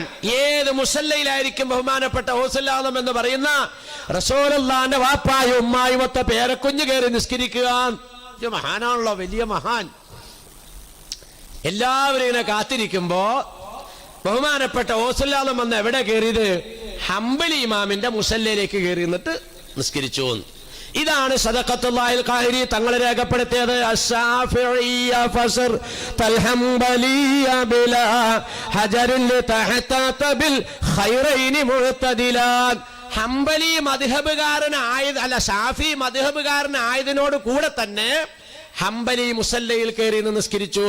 ഇതാ ആ സ്വപ്നത്തിൽ ആ നിർദ്ദേശം അനുസരിച്ച റസൂലുള്ള നിർദ്ദേശം കൊടുത്തു, ഹംബലി മുസല്ലയിൽ കയറി മക്കത്ത് ചെല്ലുമ്പോൾ നിസ്കരിച്ചോളണം. ആ നിർദ്ദേശം അനുസരിച്ചാണ് അവിടെ നിസ്കരിച്ചതെന്ന് ബഹുമാനപ്പെട്ട അള്ളാഹുവിന്റെ ഔലിയാക്കന്മാരിൽ മഹാനായ സദഖത്തുല്ലാഹിൽ ഖാഹിരി റളിയല്ലാഹു തആല അൻഹു രേഖപ്പെടുത്തിയിരിക്കുകയാണ്. അപ്പൊ അവര് വരെ മദ്ഹബ് അംഗീകരിച്ചവരാ. ഇപ്പൊ ചോദിക്കണ ചോദ്യം അതല്ല, എന്തിനാണോ നമ്മുടെ ഖുർആനും ഹദീസും ഉണ്ടെങ്കിൽ പിന്നെ മദ്ഹബിന്റെ പുറകെ പോണേ. ബഹുമാനികളെ, ഞാൻ നിർത്തുക, സംസാരം നിർത്തുക, സമയം കൂടുതലായി. എന്നാലും നിങ്ങൾക്ക് ഒറ്റ വാക്കിൽ മറുപടി കൊടുക്കാൻ വേണ്ടിയിട്ട് ഞാനൊരു മറുപടി പറഞ്ഞു തരികയാണ്. ഇങ്ങനെ ഒരു ചോദ്യം നിങ്ങളുടെ നാട്ടിൽ ഒരാൾ ചോദിച്ചാൽ അയാൾ ഇസ്ലാമിൽ നിന്ന് വെളിയിൽ പോയി. നിങ്ങൾ നോക്കിക്കോ ശരിയാണോന്ന്. അങ്ങനെ ചോദ്യം ചോദിക്കുന്ന ഒരു ഗൗരവം എന്താ? ശ്രദ്ധിച്ചോ. ഞാൻ 3 മിനിറ്റ് കൊണ്ട് എന്റെ സംസാരം നിർത്തും. അല്ലാഹു സുബ്ഹാനഹു വ തആല റസൂലുള്ളാഹി തങ്ങൾക്ക് ഖുർആൻ ഇറക്കി കൊടുത്തു. ഓക്കെ അല്ലേ? കറക്റ്റ് അല്ലേ? ആ ഖുർആൻ നബി തങ്ങൾക്ക് സഹാബാക്കൾക്ക് ഓതി കൊടുത്തപ്പോൾ സഹാബാക്കൾ മനപ്പാടാക്കി. അതാണ് അവരുടെ പവർ. അവരെ ഖൈറുക്കും ഖർനി എന്ന് നബി തങ്ങൾ പറയാൻ കാരണം അതാണ്. ഒരു പ്രാവശ്യം ഖുർആൻ അങ്ങോട്ട് ഓതി കൊടുത്താൽ മതി, അവർക്ക് മനപ്പാടായി. അല്ലാണ്ട് കൂടാറുന്ന ആരും എഴുതുമല്ലായിരുന്നു. അങ്ങനെ അടുത്ത ദിവസത്തിൽ ഞാനൊരു മുസ്ലിം നാമധാരിയ ഒരു മുനാഫിക്കിന്റെ സംസാരത്തിൽ നിന്ന് എനിക്ക് കേൾക്കാനിടയിൽ, ഇതെല്ലാം യഹൂദന്റെ സൃഷ്ടികളാണ്, നിങ്ങൾ മനസ്സിലാക്കണതൊക്കെ. റസൂലുള്ളാഹിന്റെ പുറകാടുന്ന് എഴുതുമായിരുന്നു ഒരുത്തൻ. അങ്ങനെ എഴുതിക്കൊണ്ട് വന്നു കഴിഞ്ഞപ്പോൾ ഒരു സ്ഥലത്ത് വന്നു കഴിഞ്ഞപ്പോൾ കുറച്ച് കൂടുതൽ എഴുതി. അപ്പൊ നബിയോട് പറഞ്ഞു, ഞാൻ ഇത്രയും കൂടെ എഴുതിയില്ലോ എന്ന്. എന്നാ കുഴപ്പമില്ല, അതും കൂടെ കിടന്നോട്ടെ എന്ന് പറഞ്ഞു. അങ്ങനെ പറഞ്ഞു കഴിഞ്ഞപ്പോൾ അയാൾ ഈ ഖുർആനെ എടുത്തെറിഞ്ഞുകൊണ്ടിട്ട് പുറത്തേക്ക് വന്നു. അപ്പൊ അയാളുടെ കൂടെ ലക്ഷക്കണക്കിന് ആൾക്കാരും പോന്നു. ഒരു മുസ്ലിമിന്റെ പേരുള്ള ഒരു മുനാഫിക്ക് ഈ കേരളത്തിൽ പച്ചയായിട്ട് വിളിച്ചു പറഞ്ഞ വർത്താനം ഇപ്പൊ ഈ കേൾക്കണം. ഇങ്ങനെ എന്തല്ല എന്റെ വാരികളെ, ചീഞ്ഞതിനെ പിന്നെ നമ്മൾ ചീക്കാൻ നിൽക്കണ്ട, നല്ലതിനല്ലേ ചീക്കാൻ പറ്റുള്ളൂ. ലോകത്ത് ചെയ്യാത്ത സംസ്കാരമാണ് ഇസ്ലാം, മനസ്സിലായോ? ഇതിനെ ചീക്കാൻ പറ്റുള്ളൂ. ഇസ്ലാമിന്റെ എതിരിലല്ലാണ്ട് ലോകത്ത് വേറെ ഏതെങ്കിലും സംസ്കാരത്തിന്റെ എതിരിൽ ഇതുപോലുള്ള ആരോപണങ്ങളുണ്ടോ? ഇല്ല. നല്ലതിനെ മാങ്ങയുള്ള മാത്തയിലേക്ക് കല്ലെറിയാൻ പറ്റുള്ളൂ. വെറുതെ മേപ്പോട്ട് വെക്കണ മാവിലേക്കാരും കല്ലെറിയൂല. ബഹുമാനികളെ, അപ്പൊ ഇവിടെ ശ്രദ്ധിച്ചോ, ഖുർആൻ ഇങ്ങനെ മനപ്പാടമാക്കിയ സഹാബാക്കൾ വഫാത്തായിക്കൊണ്ടിരിക്കുമ്പോ ഉസ്മാൻ ബിൻ അഫ്ഫാൻ തങ്ങളുടെ മനസ്സിലാണ് ഒരു ചിന്ത വന്നത്. കാലക്രമേണ ഖുർആൻ മനപ്പാടമായ ഹാഫിളീങ്ങൾ തീർന്നു കഴിയുമ്പോൾ ഹൃദയത്തിൽ നിന്നും ഹൃദയത്തിലേക്ക് പകരുന്ന ഇതിനകത്ത് വല്ല പെശകും പറ്റിയാലോ അത് പാടില്ല, എഴുതി രേഖപ്പെടുത്തണം. ഒരു മുസാഫിന്റെ പുസ്തക രൂപത്തിൽ ഈ സാധനം സഹാബാക്കളെ വിളിച്ചു വരുത്തി എഴുതി, അതെല്ലാം ലാസ്റ്റ് ബഹുമാനപ്പെട്ട ഉസ്മാൻ ബിൻ അഫ്ഫാൻ തങ്ങൾ ലാസ്റ്റ് പരിശോധന നടത്തി ഒരു പുസ്തക രൂപത്തിൽ ഖുർആനായിട്ട് രൂപാന്തരപ്പെടുത്തി നമുക്ക് സമർപ്പിച്ചു. ഇതാണ് ഖുർആൻ, അതാണ് നമ്മുടെ കയ്യിലിരിക്കുന്ന ഖുർആൻ. അങ്ങനെ ഖുർആൻ കിട്ടി നമുക്ക് എല്ലാവർക്കും. ഈ ഖുർആൻ അനുസരിച്ച് എങ്ങനെയാണ് ജീവിക്കേണ്ടത് എന്ന് ശ്രദ്ധിക്കണേ. സംസാരം നിർത്താൻ പോവാം. എങ്ങനെയാണ് ജീവിക്കേണ്ടത് എന്ന് പഠിപ്പിച്ചു തരാൻ അല്ലാഹു തആല നിയോഗിച്ച മഹാനാണ് അഷ്റഫുൽ ഖൽഖ് നബിയുനാ റസൂലുള്ളാഹി. തങ്ങളാണ് നമുക്ക് പഠിപ്പിച്ചത്. നമുക്ക് ഖുർആൻ അനുസരിച്ച് ജീവിക്കാറില്ല. ഖുർആൻ അനുസരിച്ച് എങ്ങനെയാണ് ജീവിക്കേണ്ടതെന്ന് നബി നമുക്ക് പഠിപ്പിച്ചു തരികയാണ്. എന്നിട്ട് തങ്ങൾ പറഞ്ഞു, സല്ലു കമാ റഅയ്തുമൂനി ഉസല്ലി, ഞാൻ നിസ്കരിക്കുന്നത് പോലെ നിസ്കരിച്ചോ. ഖുദു അന്നി മനാസിക്കക്കും, ഞാൻ എങ്ങനെയാണ് ഹജ്ജ് ചെയ്യണതെന്ന് നോക്കി ഹജ്ജ് ചെയ്തോ. ഖുർആൻ നോക്കി ഹജ്ജ് ചെയ്യാൻ പറഞ്ഞില്ല, ഖുർആൻ നോക്കി നിസ്കരിക്കാൻ പറഞ്ഞില്ല. എല്ലാ നബി തങ്ങൾ കാണിച്ചു തന്നു. ലഖദ് കാന ലക്കും ഫീ റസൂലുള്ളാഹി ഉസ്വത്തുൻ ഹസന, നബി സല്ലല്ലാഹു അലൈഹി വസല്ലം തങ്ങളിൽ നിങ്ങൾക്ക് വ്യക്തമായ മാതൃകയുണ്ടെന്ന് പരിശുദ്ധ ഖുർആൻ എല്ലാം കാണിച്ചു തരുവാ നബി തങ്ങൾ. ബഹുമാനികളെ, ഇത് കാണിച്ചെന്ന നബി വഫാത്തായി. സഹാബാക്കൾ ഓരോരുത്തരും പറഞ്ഞു, നബി നിസ്കരിച്ചോലെ ഞാൻ നിസ്കരിച്ചു തരാം, നബി ഹജ്ജ് ചെയ്തോലെ ഞാൻ ഹജ്ജ് ചെയ്തു തരാം. അങ്ങനെയാണ് ബഹുമാനികളെ പിൽക്കാലത്ത് ഈ മുത്തവഫ്മാരൊക്കെ ഉണ്ടായത്. ഇങ്ങനെ നബി തങ്ങളുടെ ഇബാദത്തുകൾ പകർത്തിക്കൊണ്ടുവന്ന സഹാബാക്കൾ മരിച്ചൊടുങ്ങിക്കൊണ്ടിരിക്കുമ്പോൾ ഉസ്മാൻ റളിയല്ലാഹു തആല അൻഹു ചിന്തിച്ചതുപോലെ ചിന്തിച്ച മഹാനാണ് ബഹുമാനപ്പെട്ട ഇമാം അബൂ ഹനീഫത്തുൽ കൂഫി റഹ്മത്തുള്ളാഹി തആല അൻഹു തങ്ങൾ. കണ്ടാ എന്ന് പറഞ്ഞാൽ നബിത്തങ്ങൾ വഫാത്തായതിന്റെ 70ാമത്തെ വർഷം ജനിച്ച ആളാണ് ബഹുമാനപ്പെട്ട ഹനഫിമാമ്. ഹനഫിമാമിന്റെ മനസ്സിലാണ് ഈ ചിന്ത വന്നത്. സഹാബാക്കൾ മരിച്ചുകൊണ്ടിരിക്കുകയാണല്ലോ, സഹാബാക്കളുടെ കാലം കഴിയുമ്പോൾ നബിത്തങ്ങൾ കാണിച്ചെന്ന ഇബാദത്തിന് വല്ല വീഴ്ചകളും പറ്റിയാലോ, നബിത്തങ്ങളുടെ ഇബാദത്തിനെ മൊത്തം റെക്കോർഡാക്കി ആര്? ബഹുമാനപ്പെട്ട ഇമാമുൽ ആലം അബൂ ഹനീഫത്തുൽ കൂഫി റഹ്മത്തുള്ളാഹി തആല അൻഹു തങ്ങൾ. റസൂലുള്ളാഹിയുടെ ഇബാദത്തിനെ ലോകത്ത് ആദ്യമായി റെക്കോർഡാക്കിയത് ബഹുമാനപ്പെട്ട ഹനഫി ഇമാമാണ്. അതിന് പറയുന്ന പേരാണ് ഹനഫി മദ്ഹബ്. എല്ലാവരും ശ്രദ്ധിച്ചോ. ഇങ്ങനെ ലോകത്ത് 4 മഹാന്മാർ റസൂലുള്ളാഹിന്റെ ഇബാദത്തുകൾ രേഖപ്പെടുത്തി വെച്ചു. ആ 4 മഹാന്മാരിൽ ബാക്കി 3 പേരുടെ പേരാണ് ഷാഫി മദ്ഹബ്, ഹംബലി മദ്ഹബ്, മാലിക്കി മദ്ഹബ്. ഈ 4 മദ്ഹബ് അനുസരിച്ചുള്ള ഇബാദത്തുകളാണ് മുസ്ലിം ലോകം നടപ്പിലാക്കിക്കൊണ്ടിരിക്കുന്നത്. ഇന്ന് നമുക്ക് നിസ്കരിക്കണമെങ്കിൽ ഖുർആനിനകത്തും ഹദീസിനകത്തും നോക്കി നിസ്കരിക്കാൻ പറ്റൂല. നിസ്കരിക്കണമെങ്കിൽ കർമ്മശാസ്ത്ര ഗ്രന്ഥങ്ങൾ നോക്കണം. കർമ്മശാസ്ത്ര ഗ്രന്ഥങ്ങൾ ഏതൊക്കെയാ? അത് ഷാഫി ഇമാമിന്റെ, ഹനഫി ഇമാമിന്റെ, അംബലി ഇമാമിന്റെ, മാലിക്കി ഇമാമിന്റെ. നിങ്ങൾ മദീനയിലും മക്കയിലൊക്കെ ചെല്ലുന്നവരോട് ഞാൻ പ്രത്യേകം പറയാണ്, മദീനയിലൊക്കെ ചെല്ലുമ്പോൾ അവിടുത്തെ കുത്തുബഖാന നിങ്ങൾ കയറി സന്ദർശിക്കണം. ലൈബ്രറി, മക്തബ്.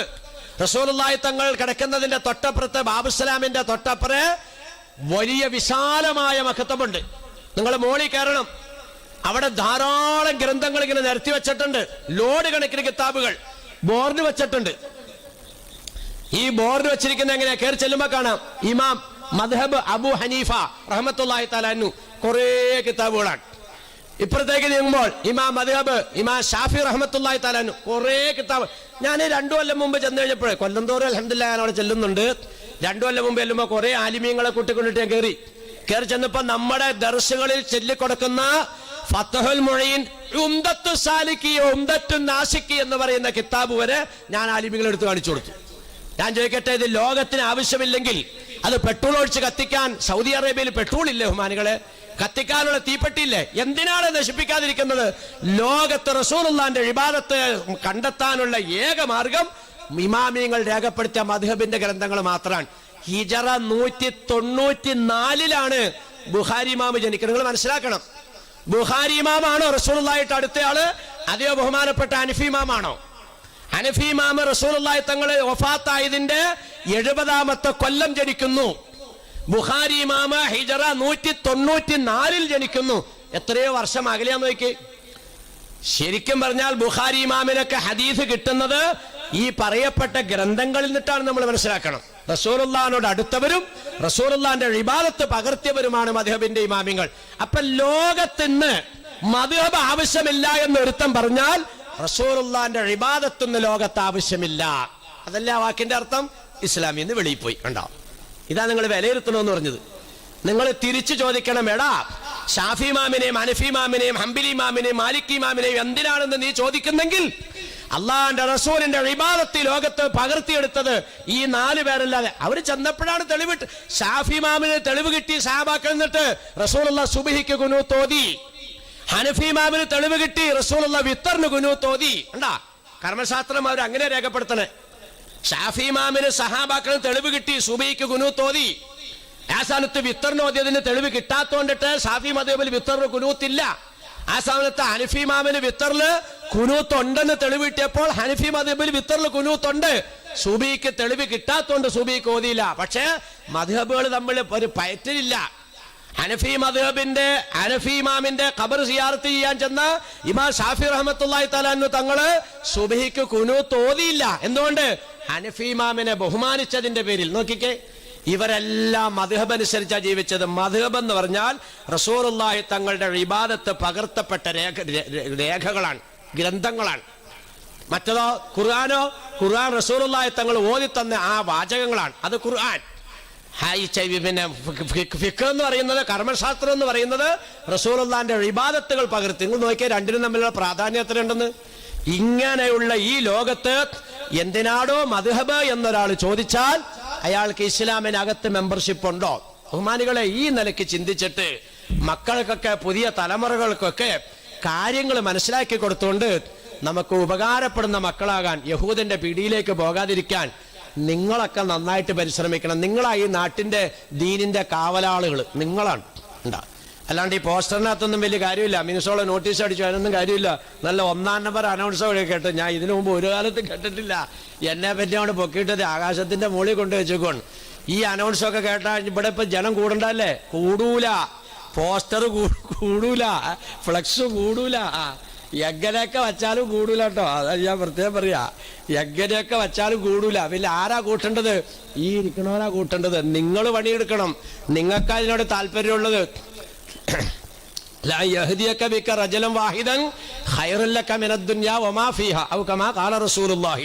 നിങ്ങൾ കാരണമായിട്ട് ഒരു മനുഷ്യൻ നന്നായാൽ നിങ്ങൾക്ക് ഈ ദുനിയാവും ദുനിയാവിലുള്ള സർവത്ര സമ്പാദിക്കുന്നതിനേക്കാൾ മെച്ചമാണെന്ന് മുത്തു മുഹമ്മദ് റസൂലുള്ളാഹി. അപ്പൊ വഴിതെറ്റി കഴുത്തെ കൈയെട്ടിക്കൊണ്ട് അടക്കണതിനെ പറ്റി ആലോചിച്ചോണ്ടിരിക്കുക. അവനൊക്കെ അങ്ങോട്ട് പോകണമെന്നുണ്ട്, ഇങ്ങോട്ട് പോകണമെന്നുണ്ട്. അങ്ങോട്ട് പോയത് പോട്ടെ, അതിന്റെ പുറം അടക്കണ്ട. ഏതെങ്കിലും പോയിട്ടുണ്ടെങ്കിൽ അത് പോട്ടെ, അതിനെപ്പറ്റി. കാരണം അത് നാണക്കേട്. മനുഷ്യന് മാന്യത ഏറ്റവും വലുതാ. ഞാൻ ചോദിക്കട്ടെ, ഇപ്പൊ ഈ കല്ലിന്റെ ബുദ്ധിന്റെ ഒക്കെ മുമ്പിൽ പോയിട്ടിട്ട് ഇങ്ങനെ കൈ കൂപ്പിക്കണവരൊക്കെ എന്തേ ഇപ്പൊ ഇപ്പുറത്തേക്ക് വരാത്തത്? ഇപ്പുറത്തേക്ക് വരാത്ത നാണക്കേട് കൊണ്ടിട്ടാ. പെണ്ണുമ്പള്ള അമ്മയ്ക്കില്ല, കുടുംബക്കാരും അമ്മയ്ക്കില്ല, പാർട്ടിക്കാരും അമ്മയ്ക്കില്ല, നാട്ടുകാരും അമ്മയ്ക്കില്ല. അതുകൊണ്ട് കയ്യും കൂപ്പിക്കണം. അവന്റെ മനസ്സ് പറയേണ്ടത് ഇതും ശരിയല്ലാന്ന്. ആകാശവും ഭൂമി സൃഷ്ടിച്ചത് ഒറ്റ ഇലാഹാണെന്ന് അവന് മനസ്സ് പറയേണ്ടത്. പക്ഷെ ഇങ്ങോട്ട് വരില്ല. ഇതുപോലെ സംഗീതത്തിൽ ഇങ്ങനെ കെട്ടിപ്പോയി താഴത്തേക്ക് ഇറക്കണമെന്നുണ്ട്. പക്ഷെ നാണക്കേട് വേന്നിട്ട് വരില്ല. അപ്പൊ അതുകൊണ്ട് അതിന്റെ പുറം നടക്കണ്ട. ഇങ്ങനെ കെട്ടലല്ലേ നല്ലത് എന്ന് ചോദിച്ചുകൊണ്ട് നടക്കുന്ന ആൾക്കാരുണ്ട്. അങ്ങനെയുള്ള എന്ത് ചെയ്യാ, പോകാതിരിക്കാൻ വേണ്ടിയിട്ട് നിങ്ങൾ എന്ത് ചെയ്യണം? പരിശ്രമിക്കണം.